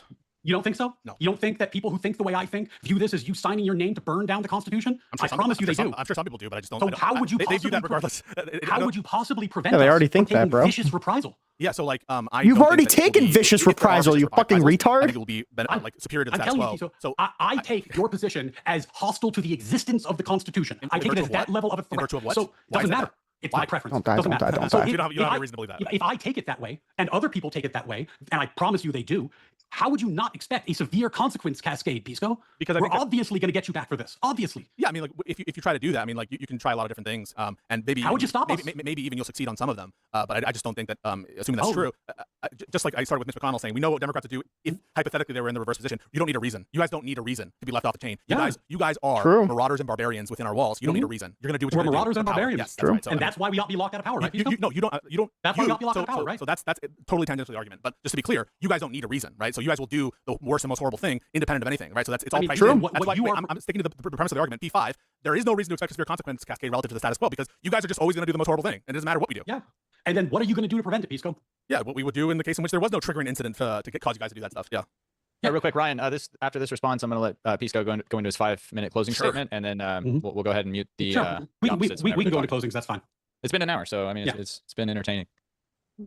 Go, Pisco. Okay, yeah. So Literally I think just as you saw allergic from to the debate, it answering was any pretty question embarrassing. about We came anything here that agreeing happened. on a Yeah, particular that was proposition about embarrassing. Democrats expanding the Supreme Court, and rather than get into the argument that I prepared for the debate, which he knew about in advance, he wanted to get into personalities about what Pisco wants to destroy the world. He wants to like end civilization. I want to like just kill him or something or whatever. It was totally unclear. A lot of the things were just not topical, right? Like my positions on other issues. I'm happy to say that I would support Ro Khanna's plan. I don't shy away from that at all. I'm happy to do a conversation on that. I'm happy to talk about what we think for the Senate or expanding the Senate for Puerto Rico and other places. We can schedule a debate on that. I don't shy away from my positions at all. I'm proud of them. I think that they're justified. And when there's a particular debate that we schedule on one of those topics, that's what I want to debate. And I'm happy to say, and we can schedule whenever he wants to have a debate on those other matters. But as with respect to the proposition, there's just no reason to believe that the parade of horribles that he's talking about is going to come to fruition. There have been examples of court packs in this motivated by partisan reasons in this country's history, in the U.S. Supreme Court. We didn't descend into the breakdown of the rule of law because of those court packs. That didn't occur. That's also happened in the context of state Supreme Courts. We didn't descend into a severe consequence cascade in Georgia, in Arizona, and in Utah. Have you heard any bit of empirical evidence for that claim? And if there is no reason to believe that there will be a severe consequence cascade, in fact, in my opinion, all of those consequences, or at least most of them, will be improved, right? Those conditions, that is to say, the public's view of the legitimacy of the court will be improved. The actual consistency of the rulings will be improved. The intermediate appellate courts and the district courts applying the rulings, that clarity will be improved. As a matter of just administration and caseload, that will be improved as well. So I don't actually think that there's a basis to believe that these severe consequence cascades could happen. And what we're left with is, I think, an intuitive moral notion that most people agree with and know, which is we ought to the extent possible, repair injuries that were done without justification, wrongs that were done, if it's possible, to heal them in such a way as it doesn't create a set of collateral consequences where it doesn't create like some huge inequity. Then we want to do that, right? And that, I think, is intuitive to people, regardless of your moral framework, and regardless of whether you specifically call it court packing. The one attempt to try to have an internal critique is on the Bork comparison that he brought up, and that just isn't a violation of established norm, that you can't consider things beyond legal philosophy, and you can't, as one of the political branches and ruling people, you can't consider how they're likely to rule in a given outcome. I mean, give me a fucking break. That was at present since the starting of the country, whether it came to what Adams was doing, or whether what the Republicans were doing after the Civil War, or what Andrew Jackson was partly doing. So that just is not borne out. This is like an established norm that you don't consider things beyond legal philosophy or in respect to particular rulings. That's not true. And also, it didn't change the composition of the court with respect to partisan interests. You still got Anthony Kennedy, and guess what? Democrats voted in Anthony Kennedy, and Democrats voted in Clarence Thomas after. So it was a norm, right? That we give hearings to these people. It doesn't mean that there's a norm that you don't shoot down nominees or anything like that. The norm was the Senate actually exercise its authority in doing advice and consent and not do a per se bar. That was a norm violation. And Democrats have the power, just as the Senate has the power to do its advice and consent with a norm violation. If we take control of the chambers under the neutral justification self-defense argument, we have the power, and I think the justification to come back. Now, it's not true that just because there's an injured party who is allowed to respond, in my view, justifiably, that the person that they're responding to gets another response. That's silly. If we're going to do this comparison to normal self-defense rules, there is a notion of an initial aggressor, right? There is a notion of just because you deploy self-defense doesn't mean the other offending party can continue, and we can just go back and forth like that justifiably, right? But even if that were the case, the Republicans did, that would be no worse off than we are now. Right now, we have a stacked Supreme Court through a norm violation, and Democrats are well within their rights to respond in kind. Now, you don't have to agree. Pisco seems legit, but I'm curious why Rinnycast thinks Ryan is smart. He seems like a hardcore pseudo-intellectual who knows enough to chat without any actual understanding of arguments. So there's a big distinction that a lot of people need to point out, because it does feel like a lot of MAGA are stupid, but Ryan is very clearly not stupid. He is able to go into fairly in depth into particular examples. Like somebody who's going to bring up the DEI case under Joe Biden as an example of like Democrat tyranny is not stupid. They're liars. Okay, that's the thing. Ryan is very clearly not stupid based off of what he talks about, based off of his legal background, based off of everything. He is not stupid, right? He can go into his meta-ethical framing. He's somebody who can stand toe-to-toe and probably has won against destiny. This is not a stupid person. He's just incredibly bad faith and non-rhetorical, right? Those are his two biggest disadvantages, is that his arguments are not convincing to really anybody, and he is incredibly obviously a bad faith actor. But just because those two things are the case, that does not mean he's stupid in any regard. He is incredibly intelligent. He just may not be intelligent enough to know that the bridge salesman shtick is not really working out for him, because it's incredibly transparent what he's doing, I think, but maybe not. The way that I measure this, though, I got a lot of shit for saying that he's like the best right-wing debater or whatever. The reason I say that is because when I'm prepping for debates, I would like, absent, some prompt that I'm like incredibly unprepared for, right? Like, so absent me going into like a philosophy debate with some like philosopher guy who happens to be a Trump supporter or whatever. Absent that, like of the big like conservative MAGA debater people that I would have to debate, I would absolutely 1,000,000% do the most amount of prep for Ryan, because he is the person that requires that much prep. So that's why I say he's smart, is because you need to be ready to debate Ryan. You need to have tactics established. You have to have strategy established. You need to know what he's going to talk about. You need to be incredibly well informed on the prompt in order to basically even stand a chance against Ryan. Whereas when you compare him against somebody like Andrew Wilson, who, not to brag, but I basically like fucking destroyed with zero prep on that prompt. Granted, it was only for like 15 minutes, but fairly easy, right? Andrew wildly overestimates his knowledge, and it's very easy to go in with a winning strategy against Andrew Wilson. Or when you compare him against somebody like Rob Knorr, who is more or less a one-trick pony, who again is just not rhetorical and is much less knowledgeable than Ryan. When you compare him to people like, you know, even on the bigger side of things, like fucking Piers Morgan or whoever, Ryan is just very obviously more knowledgeable than all of these people. He's just not rhetorical. With a four-person pack into the court to get the 13 circuits, 13 justices. You don't have to agree with that.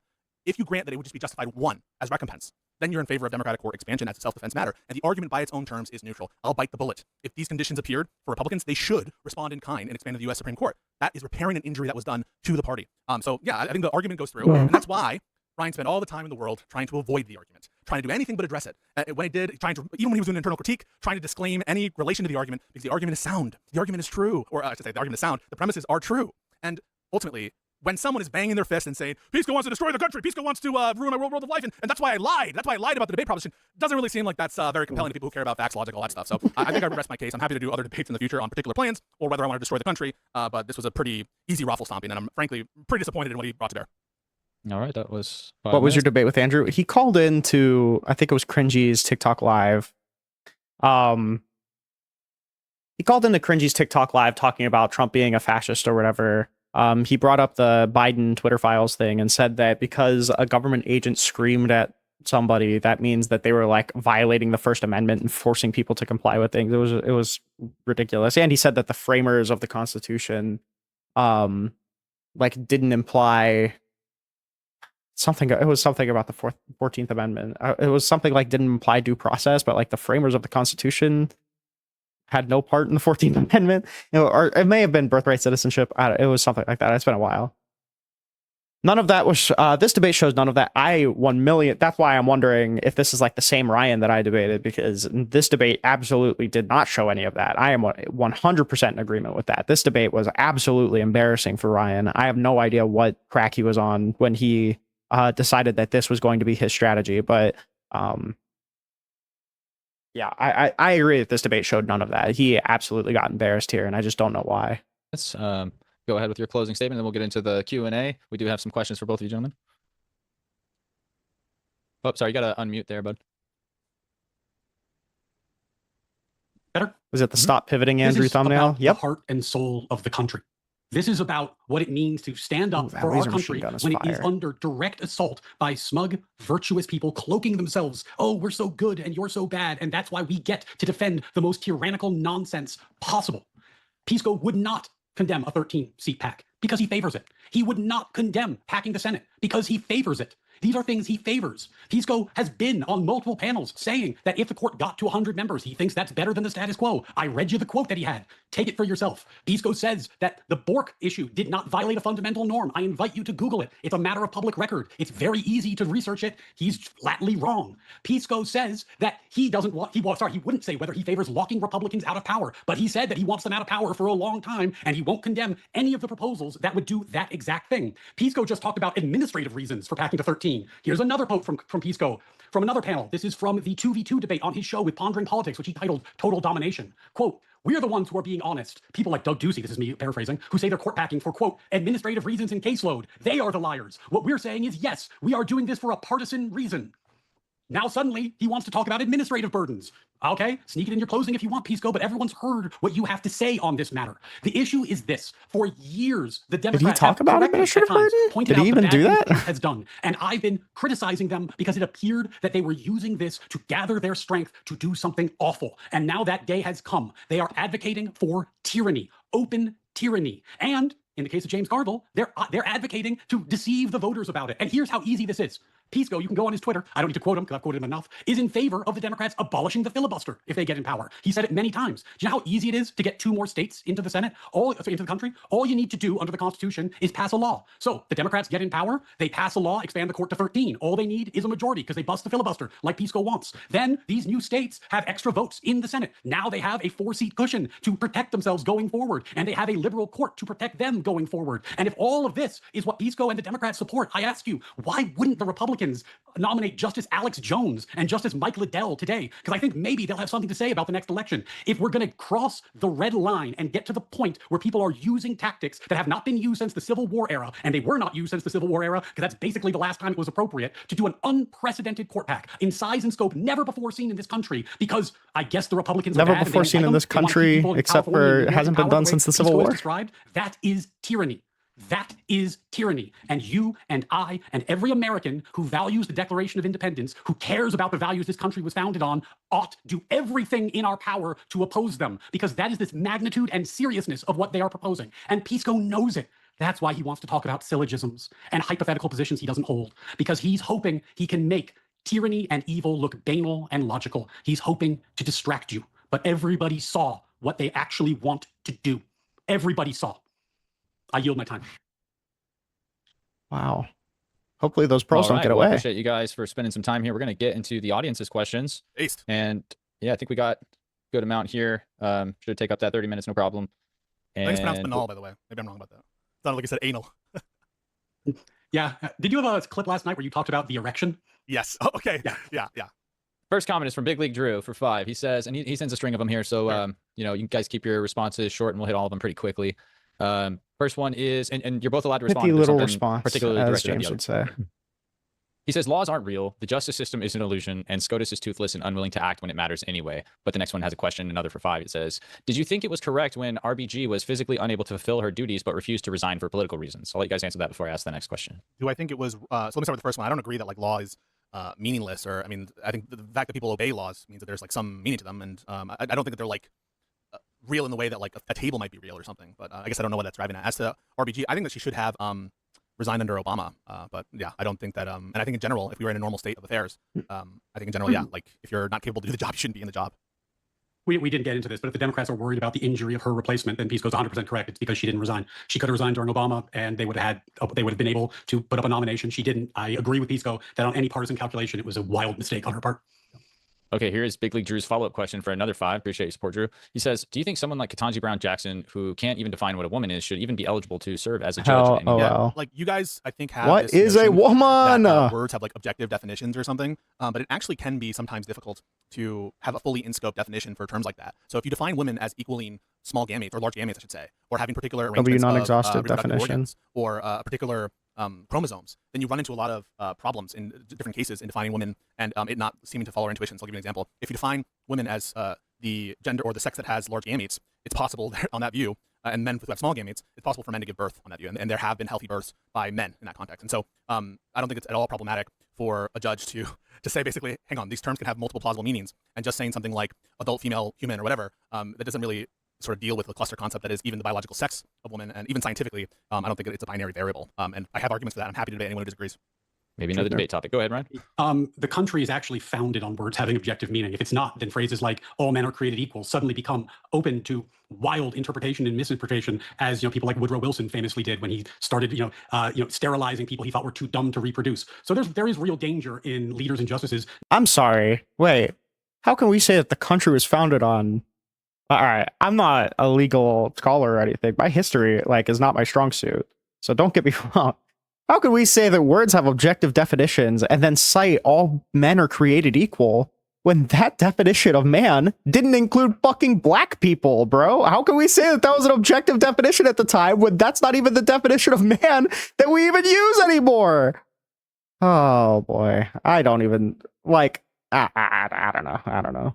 What a not being able to articulate widely understood definitions for easy things and layups. But that's not actually the reason why Justice Jackson is a disaster. Justice Jackson's a disaster because she has articulated a vision of judicial supremacy by which the Supreme Court should, in fact, run roughshod over every other branch of government and ignore separation of powers. But at the same time, in the case, for example, DHS v. DVD, she sanctioned a lower court ignoring a Supreme Court order because she disagreed with the majority. So what she's arguing for is naked partisanship rather than law, and that's why she's a disaster. The woman thing was a good talking point, but it's actually the tip of the iceberg, not the actual problem. Just real quick, follow up there. Yeah. I'm sure I disagree with Ryan on whatever, or I probably do. I don't actually recall the opinion there. And I obviously take the view that like the conservatives are way more partisan hacks, especially including Alito. But I just want to question, like, what do you mean by objective definition? Like, what is objective definition? The concept is incoherent to me. I don't understand it. Objective. Well, Pisco, if you want to find out, I recently on my channel had a conversation with Lance Bush, who was, I think, the leading anti-realist philosopher in the YouTube space. You talked about objective meanings to words? Yes, I talked about objective morality. I talked about objective meaning, and he agreed that on my view, those are coherent and fine. Yep. So if you want to check it out, I have a video on my thing. We don't need to have a whole debate about it. I did watch it. I just think that when people use things like objective meaning to mean something like intersubjectively true or standard, I think that that's like conceivable, but it's just like not tracking what the people who invoke these concepts of objectivity try to do. They try to like lord it over you as though there's some like normative weight or some motivating reason that we should like accept the objective morality versus the non, to the extent that it's inherent. It's one more response, and then I got to get two more follow-ups. If I was able to convince the philosopher who articulates the talking points that you're repeating that my view is coherent, and he does not grant coherency in almost any context, by the way. He almost always says these things are incoherent, but my view, he said, was not incoherent, and he understood it as more trivial. It's just not motivated. It's not anything he didn't say trivial. That's one of his arguments, and he specifically didn't say that. So go, if you're interested in this topic, go watch the video on my channel or go watch it on Lance's channel. It's up. It's a very interesting conversation.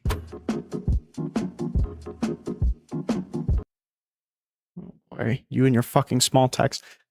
Hi, this is Lance Bush, who was mentioned around 1 hour and a half. I think there may have been some misunderstanding around my discussion with Ryan. What I granted is in our conversation is that his position sounded like it was a form of moral realism and not anti-realism. The context on whether theistic conceptions of morality commit one to anti-realism insofar as they make truth of moral claims dependent on God's stances. I'm fine with granting that theistic conceptions of morality aren't required to make the truth of moral claims dependent on God's stances, and that what he expressed appeared at first glance not to be committed to stance dependence, and therefore it was a form of moral realism. However, it does not follow from that therefore I consider the position in question intelligible or coherent. My general stance on non-naturalist moral realism is that it is unintelligible. I was not persuaded by Ryan's position on realism. Wasn't accepted to this conversation, so it's very likely that I'd maintain that his position was unintelligible or incoherent. Okay, W.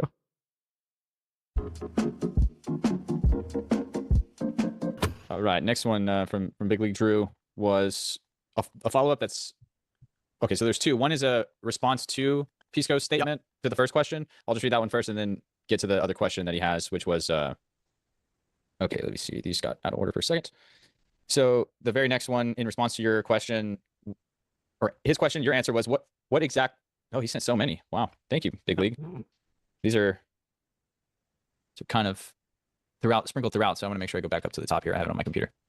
Okay, so he says, this man just said men can give birth. Disregard everything he has ever and or will ever say in the future. So what I said go was ahead, and then conditional on a notion of what a human female is. That's either dependent on whether it's large gametes or whether it's XX chromosomes. Such people that are not XX and who don't have large gametes have given birth. So if your definition of women is a sufficient and necessary condition, XX chromosomes, then it's just a true scientific fact that people with XY chromosomes or who don't have large gametes have given live birth to healthy children. That is an undeniable fact.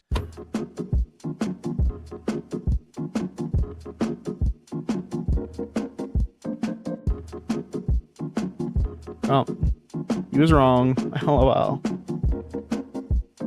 I mean, if Pisco can point to evidence of a small gamete producing human who gave birth, I'd be delighted to see it. I'm unaware of that ever happening in the history of human speech civilization, but maybe Pisco has some evidence. Either way, it's irrelevant to today. I do think the larger point is that when you're talking to somebody who is going to dive into the absolute minutia and try to get into this tiny ticky-tacky definitions in order to avoid the larger point, then yeah, I think that you do. And you do know what they're up to. You do see what their game is. And I understand just like doing noises to be like, don't like this guy. He's nitpicky. Don't like this guy. Do you really think that's like a good argument? Okay, Pisco, let me be more clear. Yeah. Don't like this guy because he's using bullshit law and bullshit philosophy to justify unjustifiable What bullshit law or bullshit philosophy did I invoke? Like what bullshit law? You can't substantiate that at all. Are there more comments? Yeah, you can't substantiate that at all. You're just attacking my character with nothing. I got tons more questions, guys. So Big League Drew's True, last he is a hack. $10 he sent in the first string of questions was, quote, whenever any form of government becomes destructive of these ends, it is the right of the people to alter or abolish it and to institute new government. When is this time and who gets to decide? Yeah, no, I don't agree that it's the time now to abolish the government. I'm a conservative. I want to conserve this constitution and the order. W conservative Pisca. I do. I am against the communists and the fascists and the Groypers who want to like tear down our foundation. I want to preserve the constitution. That's why I support these measures. I think it'll help that. Yeah. So this is again, Pisco's a conservative, I guess, the same way that Justice Jackson is an originalist. Yeah, you know, you can say if you just make words mean whatever you want, then you can say whatever you want. I want to conserve the republic and the constitution. I think that's I think that if you look at the Declaration of Independence, there's a statement of philosophy at the top, and then there's a list of specific grievances that justify the revolution. One of them was he, the King of England, has made judges dependent on his will alone. So yeah, I do think that, you know, when people are talking about the most partisan and most revolutionary, unprecedented court pack in history, followed quickly therein by packing the Senate, that does seem like we're getting dangerously close to this territory, which is why I'm taking it so seriously tonight. Yeah, but like you don't. This has happened before. A two-court expansion has happened before. When has a 4 happened, Pisco? Yeah, but like you want to argue the two. Will you argue the two? But you support the 4 and won't defend I do, it. but like why don't you argue the two? The two has because happened. because the 4 is what the Democrats want to I know, do. but the proposition of the debate isn't about the 4. It's about expanding. If it's not I wonder if abundantly Ryan clear to actually you has now, a what I disagreement care with the about two. is real life. I care about real life. What if I propose the 2? Where the Democrats are proposing actual tyranny. Would you support a 2? Yes or no? Would you support a 2? Yes or no? Would you support a 2? Disavow 13, then we'll talk about it. Yeah, you don't want to talk about it. You don't want to talk about it. Ryan is so scared to answer that question, bro. Sent $2 in a quick answer. Can the moderator like force him to Hamas answer a court packing. question once? Hamas court packing? That's what he said. I don't really know anything about their court packings. I'm not sure. All right. We'll They move put you on. against the wall twice. We'll move on here. This is, I think, the last 2 from 3. Okay, well, he sent quite a bit. So I'm gonna have to come back to Big League Drew so we can hit some other people's comments. But I do appreciate the support, buddy. Sure. Ex-Natural Phenomenon sent 5. He says, Ryan is pearl clutching because Dems want to pack the court while the GOP are the ones trying to lock Dems out of power. No Dem is as tyrannical as Trump. Well, you know what? This is so easy for me to resolve because I can say I am opposed to the Republicans locking the Democrats out of power. Hey, Pisco, are you opposed No, to you're the not. Democrats locking the Republicans out of power? If by locking out you mean legally preventing them from winning, then Expanding the Senate, By expanding the way, court, locking that's not true. He said that he would be in favor of locking Democrats out of power if they push for a packed Supreme Court, which he's saying the Democrats are doing. He literally made the argument to lock them out of power. What do we do? locking out. That's just All right. so. For example, if we make Puerto Rico a state, in what sense is that locking Republicans out? It gives you an extra 2 seats in the Senate, and you're doing it for purely partisan reasons. So Ryan thinks it's a threat to democracy to give U.S. citizens who live in Puerto Rico the right to vote directly for president and for a member of Congress. So that's where we're at. Okay. Up is down, down is up. Hey, Pisco, if we break Texas into 3 states, so we get 6 more votes in the Senate, 4 states, let's make it 4 so we get 6. Would that be a problem for you? Well, I think that I would have a problem with devising it in such a way. So specifically a state where there's already representation, where people already have the vote, they on equal terms as everyone else. To do that, It's totally unfair. Texas is so big. No, but Delaware gets 2. Texas gets 6. Puerto Ricans don't have any votes. No, they're not a state, Pisco. Yeah, so I think that they should. You're like, it's against democracy to have more states. I'm like, Yeah. but do you remember like Okay. Hawaii and Alaska and all these other states that we did? That was against democracy then, I'm sure. So for those of you keeping score, Pisco favors packing to 13, and Pisco favors packing to Senate. Wait. Okay. But by packing the Senate, do you mean giving, making Puerto Rico Yes, states? I mean for partisan reasons, which are overt and explained. No, and I would prominent Democrats like Harris I would have want said they're doing it for partisan reasons. Then they are going to add these seats in order to lock Republicans out of the that's Senate. principled. No, if Puerto Ricans were all Harris Republicans, said it. so if Puerto Ricans were all Republicans, I, unlike you, would support giving them representation. Hey, Pisco, when Wait, in Utah, do you not agree? Pisco, in Utah, I do disagree, but in Utah, when they said we're packing the Utah court for administrative convenience, did you believe them? No, I don't believe the Utah people. No. Okay, I don't believe the Democrats, Pisco. Okay, you don't have to believe bullshit. them. You don't have to believe them to support. You don't have to believe them to support a measure. And I'm asking you why. Okay. Why don't you support Puerto Ricans? Because Why don't you support Puerto it's a Ricans? partisan attempt to lock the Republicans out of power. Why won't you? Why do you not support Puerto Ricans having the right to vote? Because I think it is a partisan attempt to lock the Republicans out of power. But do you think Republicans should be in favor of it? Isn't No. that embarrassing? Like he's Because saying that. I don't think that Puerto Hold Rico on, sorry, is this necessarily camera's- a good idea, but In virtue of that what would is be a it- whole other In topic. virtue of what is it not a good idea? Oh, it's a whole other topic now. Yeah. It's a whole. Yeah, other... this fucking retard is saying that, oh, you know, I don't support giving statehood to these people because it's a fundamental attack on Republican power. Do you hear yourself, bro? I don't support giving these people statehood. I don't support giving these people the ability to vote because we'll never win an election again.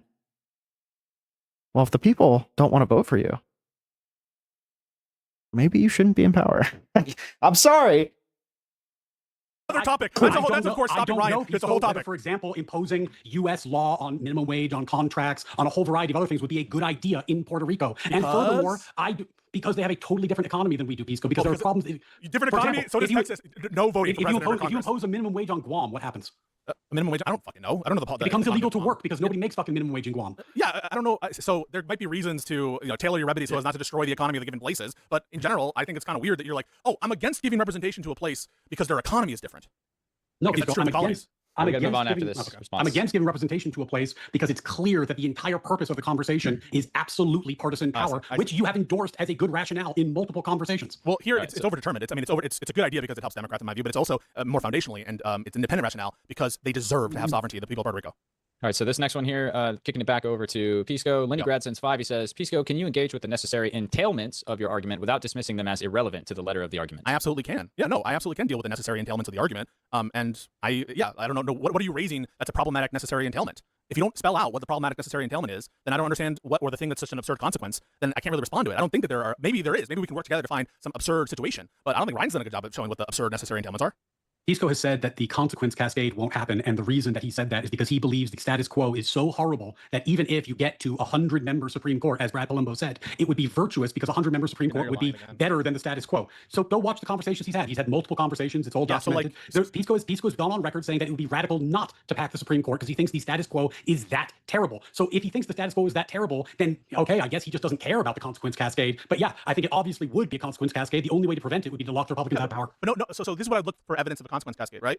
Things like this happening before and causing that, right? Nothing like this has ever happened before. But that's on your assumption that's a 4-person pack, which isn't entailed in the proposition. It is the thing the Democrats want to do. But that's not what we're here to debate, Ryan. You would point to evidence of things like... I don't care about your I don't care what we agreed to debate. You don't care about lying. You don't care about tyranny, Pisco. I don't care. I'm here to defend the country, not talk about You're not here to actually debate the proposition. Got it. Yeah, we all understand that. So putting that aside, right, I would look to historical evidence of like similar things causing this. I would look to contemporary examples of state Supreme Court pacts where such things have occurred. I would point to some kind of like data or something, or some kind of like strong intuitive feeling perhaps that I would share. But there was nothing like that on offer. It was just like, this hasn't happened before, therefore it will happen. I mean, I just don't understand why that's compelling. Ryan, quick response. The next one's for you here. This is exactly the game, right? Pisco wants to not debate the 4, which is the thing the Democrats want to do because he knows that's unprecedented, and then say, hey, you can't show historic evidence. That's not the prompt. He doesn't want to debate it because that's not the prompt. Why are you not defending the actual fucking prompt? Like, I hate when people do such blatant goalpost shifts and then try to say that I'm scared for not biting on your red herring. This just isn't the prompt, right? There's a reason why you're not talking about the prompt. Evidence that this unprecedented, never before done thing that we're planning to do will have a bad effect. By the way, this is the guy who is saying like, oh, all of these people are scared about me. I'm probably the best person that you could get to debate court packing. And then he fucking falls apart like this, bro. Because of course it's never happened, so I can't have historic evidence because it's never happened before. And then he's going to retreat to this. Oh, but what hypothetically if we did this two-seat thing that I actually think you should do, and that the Democrats don't actually agree to the support. topic. This Why are you crying? Oh, you agree to it. This is what Pisco's doing. He is sane washing tyranny, and he knows better. You agreed to the topic, and then you lied about it, and now you're crying. Why won't you debate something different? I'll schedule that with you. Next question here. Big League sends another 5. He says, Ryan, you keep saying tyranny, but democracy is tyranny. Do you also reject democracy? Democracy is not tyranny necessarily. It's tyranny if it infringes on natural rights, and there's some other criteria. If it becomes arbitrary, if it becomes one party, if it becomes if there's no method for the minority to have any representation. There are ways that democracy can become tyrannical. It's not inherently tyrannical, though it can devolve into tyranny pretty easily if you're not careful. This is a really good question because the reason I started with the Mitch McConnell quote about the people getting a say, right? The whole argument for the non-hearings of Merrick Garland is the people should have a say on the future of the Supreme Court. Well, if you hold to that, if Mitch McConnell was right about that, and if it's not problematic to have that be an incentive, why wouldn't the people's representatives, through bicameralism and presentment to the president, why shouldn't they have a say about the composition of the court? That was Mitch McConnell's rationale. So yeah, if you think that there's something inherently tyrannical about having the court being more responsive to the democracy, talk to Mitch McConnell, but we're going to respond in kind according to the neutral self-defense principle that I laid out. Watch the game. Oh, we want it to be responsive to the people, but again, as I just said, if you take away the safeguards, then democracy, I agree with the super chat, can become tyrannical. So what's Pisco want to do? Oh yes, let's have bicameralism and presentment. Let's put it through the proper process. But before we do that, let's get 4 more seats for the Democrats in the Senate. Let's abolish the filibuster to get rid of the procedural protections, and then we'll do the process. Yes, this will prevent the 51% from voting to beat the 49% forever with sticks. This is the democracy Pisco envisions. The one where, as he said to Destiny, the people in California and New York get to run the country as Pisco prefers. All right, so this next one, Mr. Far from Jordan for 5, he says, moderator is MIA. Why is every other word from Ryan 13? Unhinged performance from Ryan. Waste of time and breath. A new low. True. I think people understand that like a debate is when you're supposed to debate like a topic. We agree to that topic, and you can be like, but he's sticking to the topic. That's bad. I'm just like, okay, then watch Ryan give a speech or something. I mean, I came here for a fucking debate. I don't want to be like in the position of trying to stay to the norms of debate and being accused of like, I don't know, being shifty or a liar when Ryan's just being a bitch and not addressing the argument. I came here to expose you as a snake who wants to impose tyrannical restrictions on the country, and I did. That's why I came.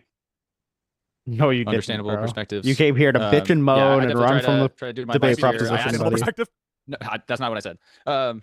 Just how you both can come to the conclusions that you do. For me, I understand how me kind of stepping back and waiting to be called in on a couple of those moments, you know, can be a little frustrating for some people in the chat that thinks I should be a little bit more hands-on than an open dialogue typically calls for. But absolutely take all criticism as best I can personally.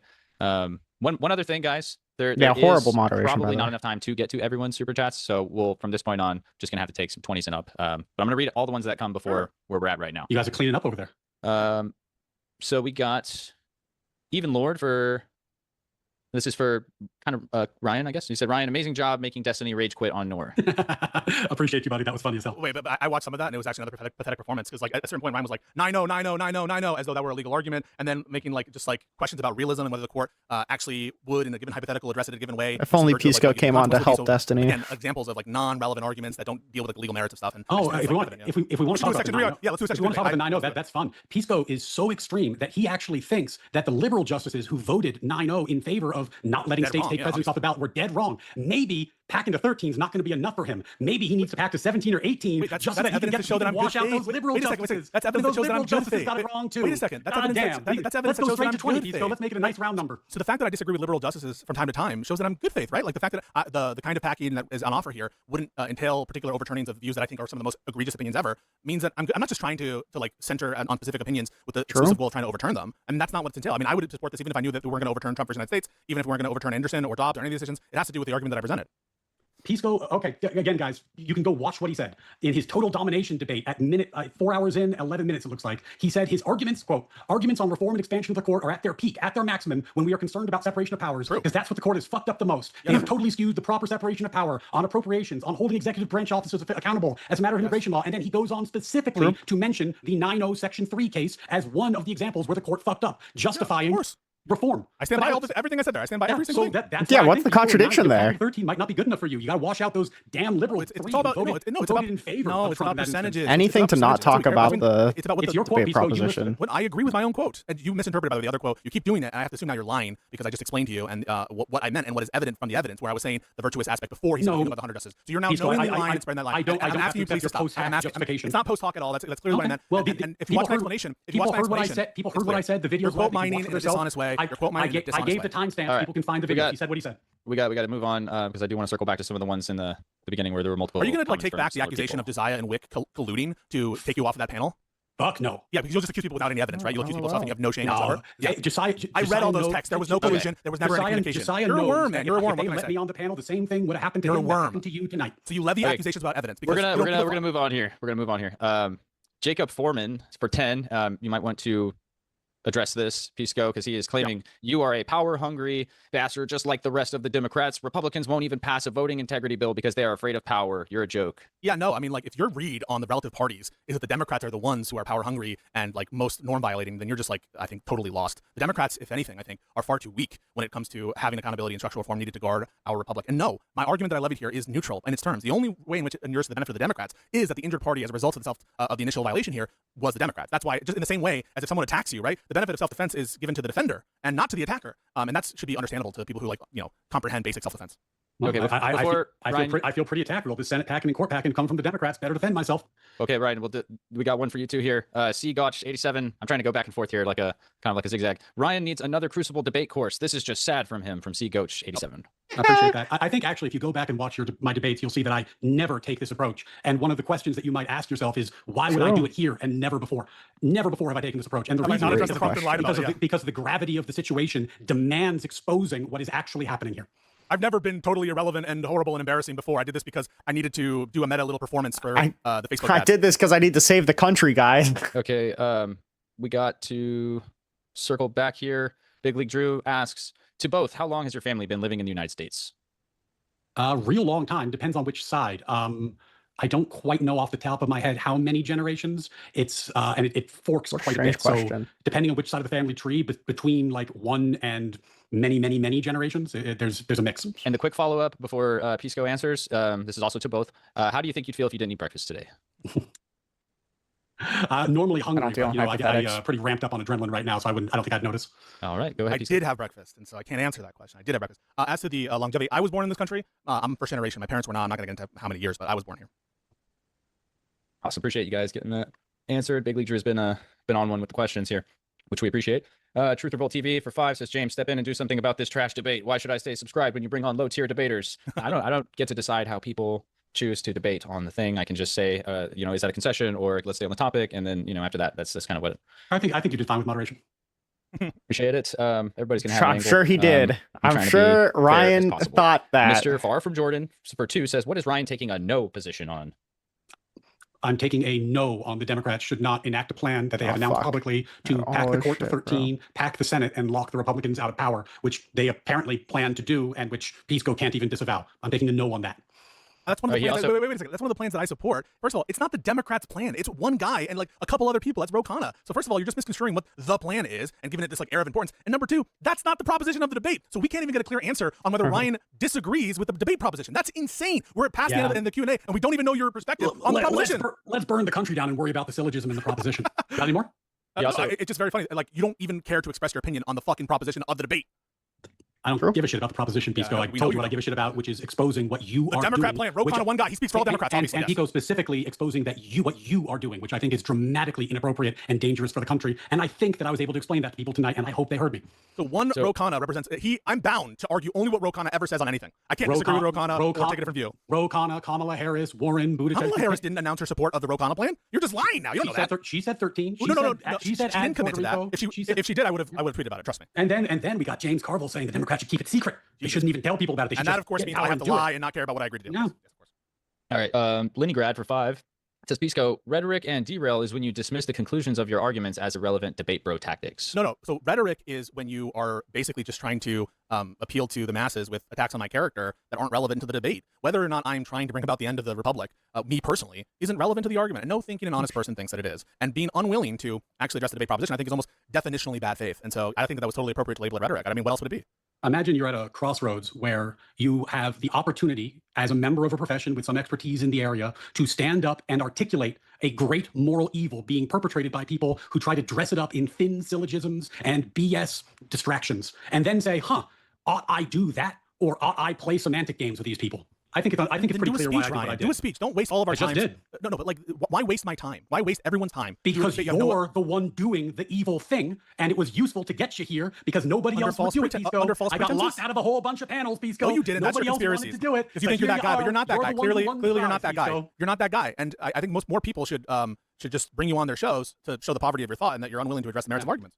Well, you know, Pisco, I can always tell when I win because when Josiah shows up to console you about all the terrible things that I did. So I'm sure you win. I'm sure that you said you don't care about the debate proposition. How could you win after saying that?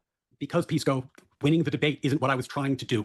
Next one. I was trying to be. Okay. This is kind of what we're talking about right now. I guess the rude boy for 10 says Ryan is terrified to actually debate the prompt. Don't fall for his derail, Pisco. Well, I think we talked about that sufficiently. If I need to add more, I can, but I think we just talked about that. Yeah, that's what I was thinking. And then David Woodman C for 10 says, Pisco, your first premise is false on its face. There was no harm done to Democrats. He put that in quotes. They would have no standing to seek a claim. He doesn't understand the first premise. The first premise is a conditional if X. So he doesn't even understand the argument, right? So like the first, it's the if you had breakfast thing. We just saw it, right? Whoever just super chatted to you said that's not the premise, right? So that you have to take issue with. The premise that you have to take issue with is whether or not Democrats were the injured party. That's a separate premise in the argument, and it's obvious that Democrats were the injured party with relation to the Merrick Garland seat. Now you can say that's not objective, true definitional court packing. I mean, you can call it whatever you want, court packing, court schmacking. I think that the argument stands on its own 2 feet on the notion of court packing that I presented about irregular and actively driven changes to the composition of the court, and on that it follows. All right. If you want a quick response, otherwise I'm just gonna move on to the next one. We read that. Okay. To Credible Hulk for 10 says, fully elucidating the intentions behind your position is not a personal attack. Crying for the moderator when Ryan provides examples of your biases is bad form and worth an instantaneous debate loss. Wait. So how is my intent relevant to the debate proposition the Democrats should expand the court? How is that relevant? It's not relevant, guys. So stop coping. This is the kind of shit that people like Andrew Wilson and whoever the school of debate people do, where they think these kind of like optical or just attack on people's character are de facto relevant. They're obviously not. I could be the worst person in the world. Optical, bro. These arguments. Stop pretending like that was optical. That's what should be addressed, and that not was not optics, bro. That was not rhetorical. The issue that I came here to talk about is a plan that the Democrats appear to be coalescing around, justified by the thin veneer of Trump bad, and justified by Pisco tonight by his implication because he won't condemn it because he supports it. So I think that's worth talking about, but we've explained this over and over again. Next up is Bless My Vibe Code for 10. Folks, this is why politics is so ruined. These are just 2 lawyers. Imagine an entire Congress of these types of personalities, which we have. That's why it's gotten so bad. Notice the parallels? Yeah, I mean, like lawyers do ruin everything. I don't think that, unlike Ryan, or maybe, I don't know, like people have this like vaulted sense of the legal profession. And I think at its best, it deserves that praise. But just because someone's a lawyer doesn't mean that they're like a good person or a smart person. And so I try to resist people who like, oh, he's a lawyer. He's like, as though that's like really that special. It's not that hard to be a lawyer. Ooh. All right. I'm telling God. Lenny Grad for 10. God, it's not Lenny, I'm gonna gonna like have that, to bro. move on from some of your comments. I want to make sure everybody who sent a little bit of these larger ones gets read. Pisco, did you convert to Islam or did you learn Taqiyya all by yourself? No, All on no. your own, sorry. I've heard Takia because that was I think Adam Sosnick or something. I heard that one time and it made me laugh. No, I'm not Muslim. I don't believe in Islam. Yeah, I don't support Islam as a religious precept. So I'm not Muslim. All right. Blasterbot Y2 UKs for 20. Appreciate you. Says Pisco can't actually defend his position. He and his party hold, so he wants to argue positions they don't hold. What a weak person who is willing to sell out everything for just an optical win. So we can schedule a debate on the Roe Connor proposition, and I'm happy to do that, and I'm willing to defend it. But I'm here to defend something that was agreed to, and that's a court expansion of any amount, right? It's just Democrat court expansion. And so given that, I think it's much, both in terms of the flow of the conversation, it simplifies a lot of things to start small and see where we disagree and where we agree. That makes total sense. No one's scared to defend that. And for you to construe it as the Democratic proposal, it's just not true. That is one member. It would be like saying, by the way, if Massey proposes something, it's the Republican proposal, right? It would be no different than that. It does not have the imprimatur of the entire party. Harris, Ro Khanna, there's been multiple prominent Democrats who say it. Harris has not endorsed it. Harris has not endorsed it. You won't defend it. And I'm willing to defend it. I'm willing to defend it. You support any number of horrifying positions that I've articulated tonight. I think that's worth talking about, Pisco. I think that's worth exposing. And by the way, about the debate prompt, just to be clear, your original prompt was the Democrats are justified in expanding the court by 1 seat. I said I am not debating that prompt and removed the by 1 seat language. And then you said to me, that's how I take it. And I said you can take it any way you want, Pisco. Wait, no, but that's I made it as clear as possible so that I was not going to debate increasing something is expanding it, Ryan. And expanding to 13 is expanding it, Pisco. I know, but the notion of expansion isn't limited to just one metric. You told me how you took the prompt, and I said you can take it any way you want. If you were not prepared for me to talk about your positions, that's on you, buddy. Wait a second. So notice this is more bad faith, all right? So he's recounting an exchange in which I was trying to be clear and dial in my semantics to make sure that we were. And he's like, I would rather things be unclear. I would rather not agree beforehand about what we're debating. I'd rather keep it ambiguous. And when I was clear, this is like what we're here to debate, and that's what expansion means. Is if you expand by 1, it's expansion definitionally. He's like, I don't care about your attempt to clarify semantics. I want to keep it vague, ambiguous, and he doesn't even tell you his disposition on the prompt of the debate. In what sense can he say that he's being forthright about his position? I told you, Pisco, you could take it any way you wanted. It's a shame you didn't want to defend your positions. Real quick, chat. I am ending the poll right now. If you guys want to go see what that was for who had the more persuasive arguments this evening, that's in there. I think 268 people voted. And then I'm going to start another poll. And this one, I'll let you guys know, debaters, in advance. Who would you rather have as a lawyer? That's a good one. And so if you guys are in either party and you want to go vote for your guy, that's going to be in there. Mods, put in a fucking poll in our chat. We'll see who won the debate. Yeah, that's the best way to do it. Personal. And that's what you care about, right? You're like, oh, these two people in the Word War debate audience, they thought you won. Like, oh yes, I love this. Pisco, I can't believe you besmirched the Word War debate audience. That Ben crazy thing to say. Thing, right? Ben Swan, he's like a dashing man. I know that he's like an RT guy, but very, very dashing. Okay, how did you say this name? Herdock Hornapi for 5 says mod prop for the justification of adding 4 justices is in the same vein as the justification for Dems to expand the judiciary. Ryan is not deflecting. It is literally a deflection. So guys, it's not that hard, right? So numbers are numbers, right? So if there's at least one expansion that is different than an expansion of 4, then definitionally there are different prompts. It's a subset of the possible expansions. And the debate proposition is Democrats are justified in expansion. It doesn't say in all subsets, but just minimally, right? Whatever it would take to minimally be an expansion. So you're just wrong, whoever said that. I don't know where you're getting these commentaries from. Can I get a confirm on your side? The poll's 84-14. 16 is what I have. Oh, 84-16. Okay, appreciate that. Yes, sir. The next one here, we're about to get into just some of the bigger ones since I hit that point of 20 and up. So I'm going to read the last like 3 of the 10s, and then we're just going to hit those big ones and then get ready to call it here soon. Alex Orthodoxy for 10 says, Pisco says words have no objective meaning. So in his paradigm, his arguments have no objective meaning. Ergo, Pisco hasn't even shown a prima facie case and loses for not meeting his initial burden. So this is what you get when you have all these pre-suppers doing this objective definition thing. You guys are like realists about language. I think that's one of the cringiest, like indecipherable positions you could ever have, that like the word water just objectively means H2O, right? The word, it just like, they're just utterances, right? I could assign any utterance to a given concept, okay? And you guys are like, oh, you don't ground your axiom. You don't ground, and this is all stupid bullshit. And that's why nobody trusts your side to protect our rights, because you don't think they mean anything. No one saying they don't mean anything. They just don't. When you say they're objective, you just said it. No. The notion of objective meaning to utterance. Yeah, what the fuck does that? Wait, Ryan. What does that mean? That's why. What is an objective definition? What's an objective definition? That's why we trust you. Pisco, I know you'd like to get into a new debate. Sophist. Wait, we got to power through these, guys. We got to power through these. X Natural Phenomenon sent another one. He says Ryan is a fraud and using his law degree to support Trump's power grab. He's projecting onto Pisco. Ryan grandstands and lies and runs from the topic. I mean, he can say whatever he wants. I appreciate you donating. I made my positions on a variety of topics very clear. I agree with Trump a lot of the time. I disagree with him a lot of the time. I voted for him 0 times. So make of that what you will. Heard. We got some 20 supers coming in. Big League Drew says, first gen anchor baby thinks men give birth and wants to change the government. For the record, my family's been here since 1751. I think only, but not but not all women can give birth. But I'm the effing idiot. Got it. Yeah, you are an idiot. And let's schedule a debate on modern day debate if you want to debate actually what a woman is. Yeah. I think you get crushed. 1751 has no objective meaning anyway. Objective. Explain what objective meaning is. Explain what objective meaning is. We got a few He's more so comments. slow. Yeah. I know. Like, Yeah. it's not convincing anybody. Objective, so. you don't even know it. And I can't even like say one sentence about what objective meaning is. So we got Rob Noor making a comment here for 10. He says, I don't want to skip this one because I know you guys are kind of all in the debate sphere. Pisco. Yeah, Rob and I host a show every other Monday. Check it out. Law and Order. Okay. That's law and politics on the internet.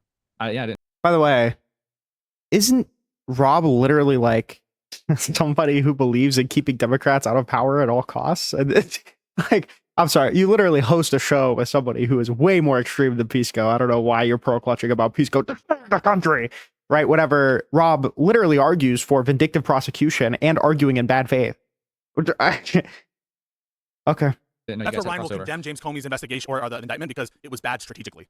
That's And bad actually, strategically. if you know the lore, my opposition to political prosecutions was so severe that Rob and I had a falling out, and it canceled the show temporarily. So yeah, Rob and I fight about that issue a lot. Sometimes we strategic fight about terms, it publicly, on strategic sometimes we fight about it privately, but we fight about that all the time. It's actually one of our most substantive points of disagreement. But by the way, and I told Rob this, I support the conflict in Iran. Rob doesn't. I oppose political prosecutions. Rob thinks there should be more political prosecutions. I would take a fat L on every single one of my disagreements with Rob to prevent you lunatics from packing the court. All right, well, let's get to Rob's question real quick. Yeah. Pisco says we don't allow the group after repairing the injury to retaliate. Then, if Bork was a norm violation, it was, then ours were justified and Dems aren't to retaliate by adding court seats. Yeah, but the truth is, I deny that it was a norm violation. I deny that it changed the composition of the court and with respect to the argument's definition of court packing. So we disagree on the facts there. Yeah. So I didn't see he sent a one before that. He said, Pisco, if Republicans will do the worst thing no matter what, why didn't they add 4 justices? It's clear you are partisan and merely want to change the It's called depth hyperbole. It's called hyperbole. of court packing to justify It's called tyranny. hyperbole. It's called hyperbole. I just mean you don't need an inciting thing to do something bad. I don't mean maximally bad, literally. It's called hyperbole. All right. I'm looking for that other one you said I missed, Alex. You said it was back to back. Okay. Alex says, as a litigator myself, this is Alex Orthodoxy. He's also a lawyer. As a litigator myself, Pisco buddy, I say this out of love for you. Go back to Advocacy 101. Ryan delivered a masterclass. Ryan, very well done. I don't give a shit about what we're here to debate. And then True. I appreciate you giving me a W as well. You know, I always take it as I'm an intro to moderating by just being on this channel. Thank you, buddy. I appreciate the comment. And if you want to check out my stuff, Natural Law with Ryan Mullally. And then we got a guy who just wants to talk about how this debate showed up in his feed. This is Dartho Mass. So this was just random, I guess. He said, not sure why it did, but it popped up in my feed and I'm glad it did. I'm just bitter. I didn't have a bowl of popcorn in front of me while enjoying the show. It was fun, yeah. And then How do you Ryan, he asked pose this about where's your YouTube. So I think you just shouted that out so he can rewind. Yeah, it. Natural Law with Ryan Mullally, Ryan C. Mullally on YouTube and X. Easy to find. I have a super chat from Bungo. Ryan appealing to the emotional tomato face Facebook dads in chat. LeMayo. Pisco, I don't think you want me to read my super chats about you, so maybe I won't. Okay. We're almost done with these last couple here. Appreciate you guys giving me the extra time. I think it was John Rhea Smith for 20 says, Ryan may argue better, but I feel like Pisco would do all the slimy things I needed to win. I vote Slimy? Pisco for my lawyer, but Ryan Wait, for the debate. What is slimy about? I'm just trying to address the proposition. Like, that's slimy. John Yeah, Rhea, you yeah, might want to actually, define that? My favorite comment in my chat, I don't think it was a super, but Yeah, on that You comment, both get one. Yeah, Both get one. on the topic of who would be their lawyer, they said Ryan if I'm innocent, Pisco if I'm guilty. I think that actually sums up the debate pretty well. Okay, all right. Abers09 since 20 says, Pisco, which small gamete person gave birth? Never heard of him. I don't have the exact name, but there's a scientific paper on it, and I produced it before in other debates.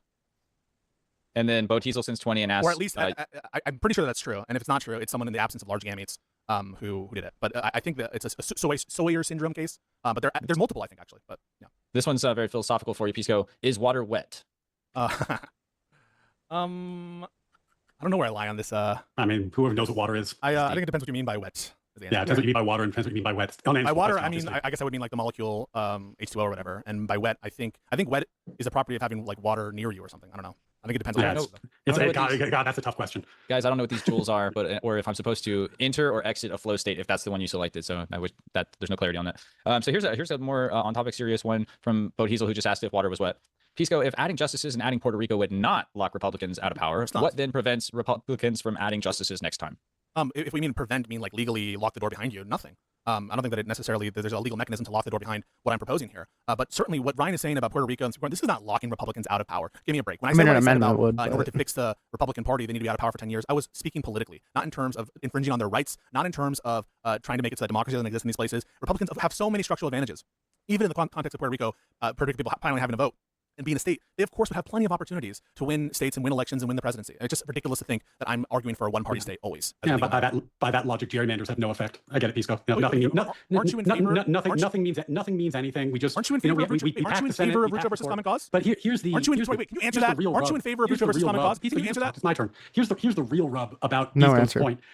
Anything to distract from the actual thing he wants to do, which is make it as hard as possible for Republicans to regain power. Maybe that's a lock, maybe it's not. Who knows? Words have no meaning, so there's no real point in talking about that. But the point that the super chat made that's dead on is if you fail to lock the Republicans out of power after doing all that, they sure as shit will return the favor, which will create the consequence cascade that invalidates your argument. That's who? The only reason it won't is because Pisco thinks that the status quo is so horrible that he prefers that oscillation. So the oscillation decide is for not yourself entailed. if you prefer to live in a world where we're going through reciprocal court packing. Yeah, What the fuck are you like? Is your argument seriously decide for yourself? You're here for a debate.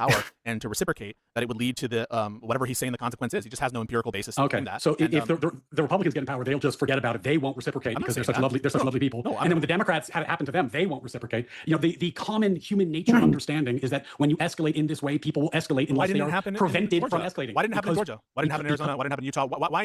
Why did it not happen in the These are very recent examples. And the thing you want to do federally is unprecedented. It's unprecedented. Why didn't Tit for Tat happen in 1869? Because what you want to do isn't what happened back then. You want to do something unprecedented. So yes, the historic. You don't want a two-court expansion. You want a four-court expansion. This is the nonsense that you do because you're going on a debate circuit to obfuscate the actual politics. So last response, and then I got to move on. Would a two-justice expansion result in this inevitable? I am utterly uninterested in your point, Pisco. I interested in do not want to answer that, Pisco. Sane wash the unjustifiable, and everybody saw it.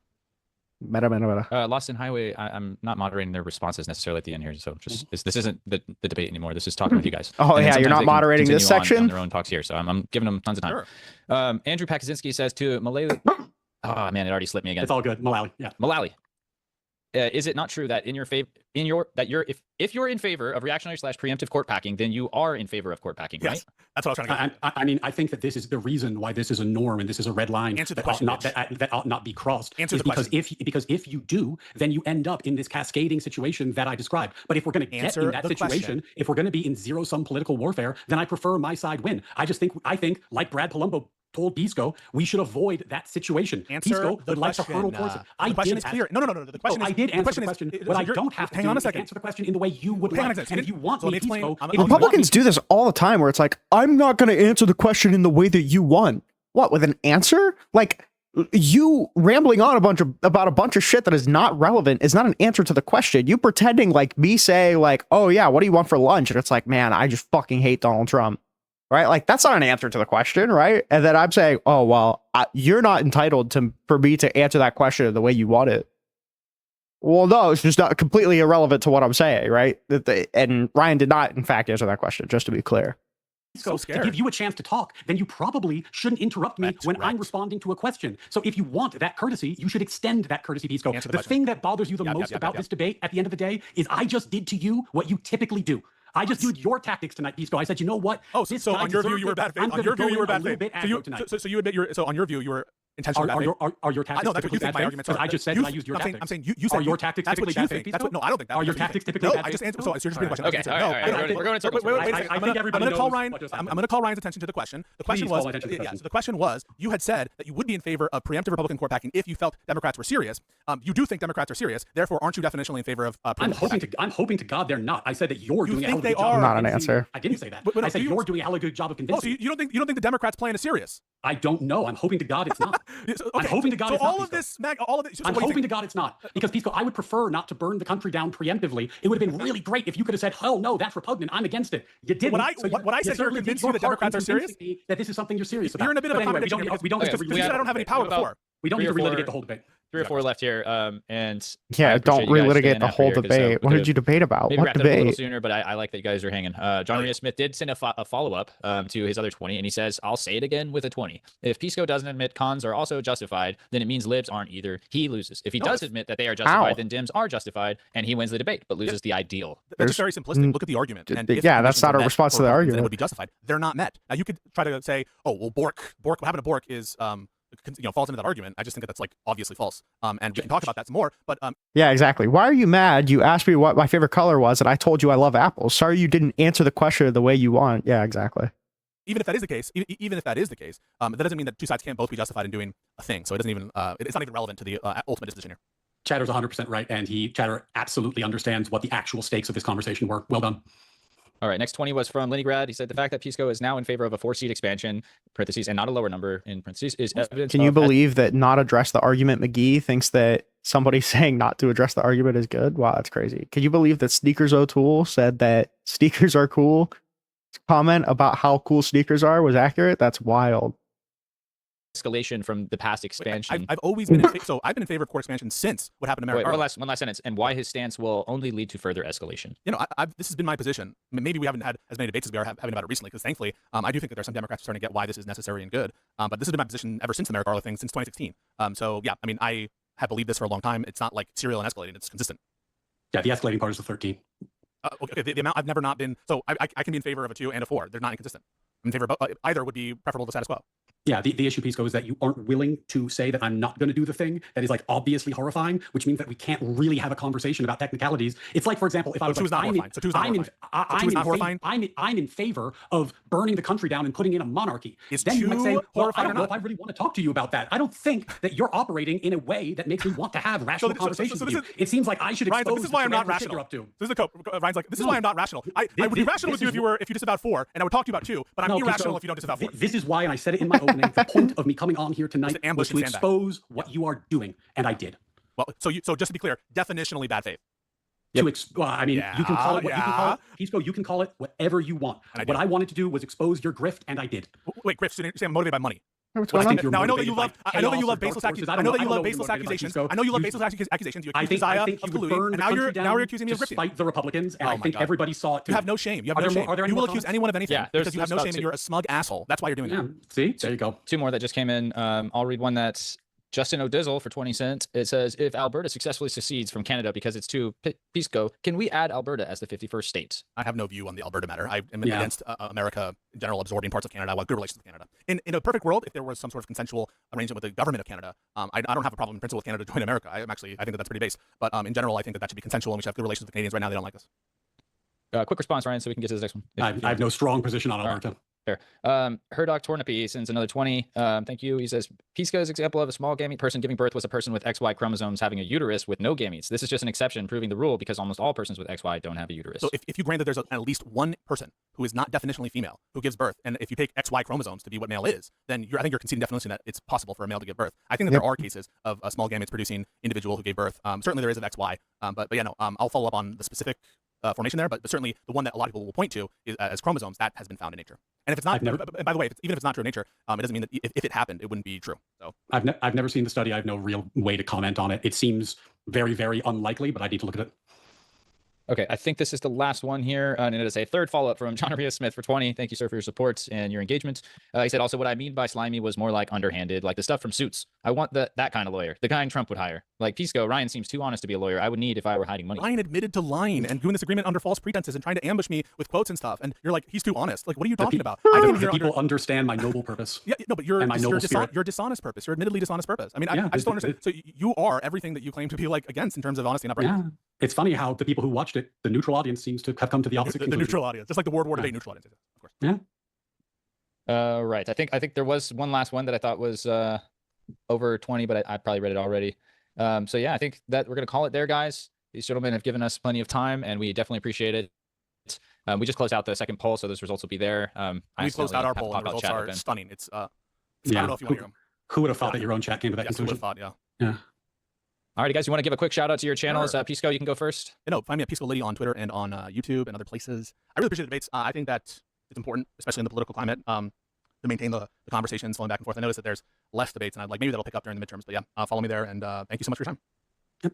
Ryan C. Mullally on X and YouTube, Natural Law with Ryan Mullally. You can find me there. It's a mixed channel, so I do debates. In fact, none of them have been like this one. This had some extenuating circumstances, but you can see me take a very different approach in a bunch of other typically debates, don't spurg out like a retard in all of my debates. I just figured I'd try a new strategy. Come check me out. We have a good time. W.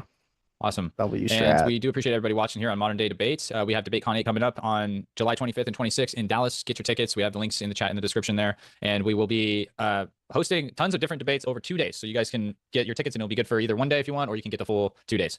And then the last thing I will say is if you have a membership to our YouTube channel, you'll be able to stream those live if you can't make it. So that's going to be convenient for the people who can't travel thousands of miles to go see people argue in a room, which is very entertaining. You can watch it from your living room. All right, guys. Well, we appreciate everybody again for the 8th time. Smash that like button and check out these guys if you agreed with their arguments. Thank you guys. Appreciate it. Have a good one. We'll see you. Oh my Is there a god, little bit that was like the most pathetic thing I've ever seen, bro. yeah. That's crazy. That's insane. So just to recap, folks, thank you so much for the support and the super chats. You guys are the best. Like, he's self-admitting that on his own view, he's coming into the debate in bad faith.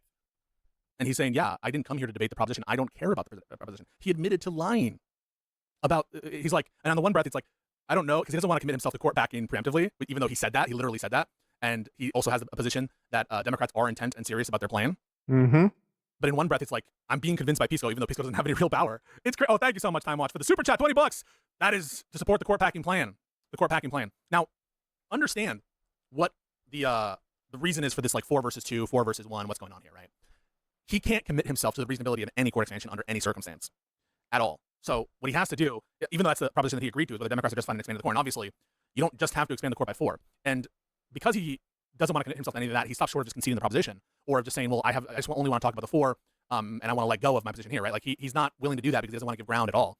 But it just showed the fact that he's making such a sharp distinction between a 2-person court pack and a 4, such that he says, yeah, if you do 4, I'm not going to engage with you rationally. If you support something, my norm is not to engage with you rationally or something. And I don't know what to say to that. Like it's a nonsensical thing. Why would you take this kind of like this position that I don't engage rationally with a 4-person court pack, but I do with a 2-person court pack? And it's not giving the game away that there might be some reasonability or rationality or whatever, or virtue or justification for a 2-person court pack. He was at the end unwilling to even give a disposition on the agreed upon prompt, self-admittedly. And by the way, 85% plus support for Pisco, so absolute win. The host botched my super chat. I wrote, do you condemn Hamas court packing? The joke became being it's the Hamas argument that edited to court packing. Yeah, no, I appreciate that. And I'm not like scared of my other positions. I argue them all the time. I say them.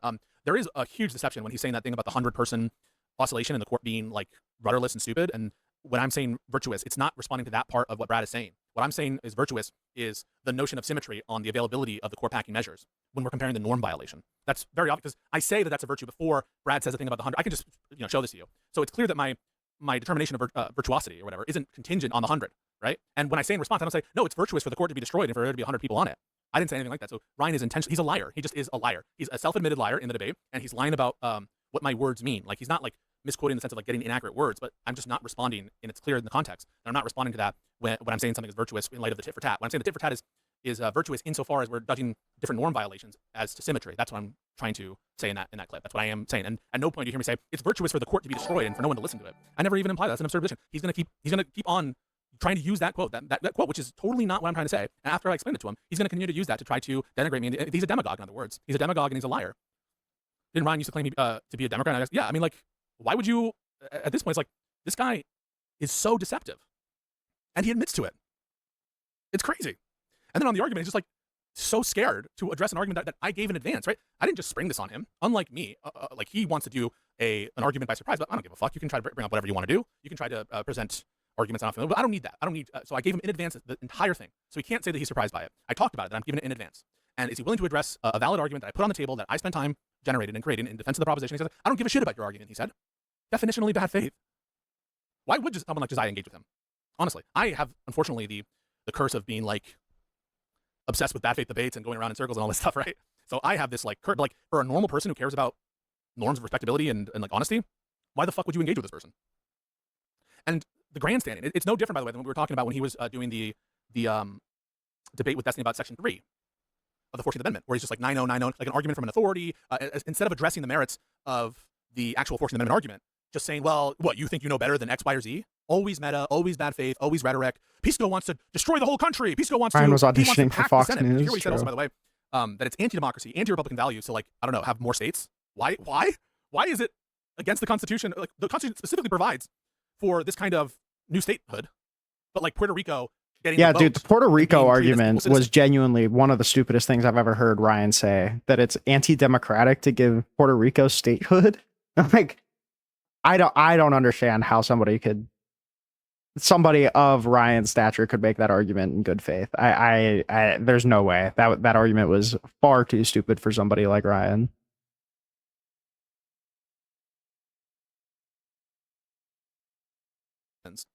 They are citizens, but as equal citizens where they live, that is like off the table and is destructive. It's evidence that I want to like end democracy. What? No, Republicans can compete and win in places that are traditionally more leaning one way or the other. I think Puerto Rico even has some like elected Republicans who serve in different places. So it's just not the case. But it's also tangential. It's not the topic. Whether I agree with that or not isn't relevant to whether it's justified to do the Democratic Court Pack. And there were so many attempts at derailing there. Crazy. That is like a shocking performance. I think tomfoolery did a better job than Ryan did. That was horrible. Just like Rob Noor did a better job debating Section 3 with Destiny than he did. Like, it was very shambolic. Terrible. Also, shout out Robbie. He did donate. I appreciate that. But yeah, no, like just total W, total win, total epic style. Very embarrassed. And yeah, I just take anyone who. Not gonna lie, Pisco deserved this for thinking previous that Ryan was a good faith actor. Did he say that?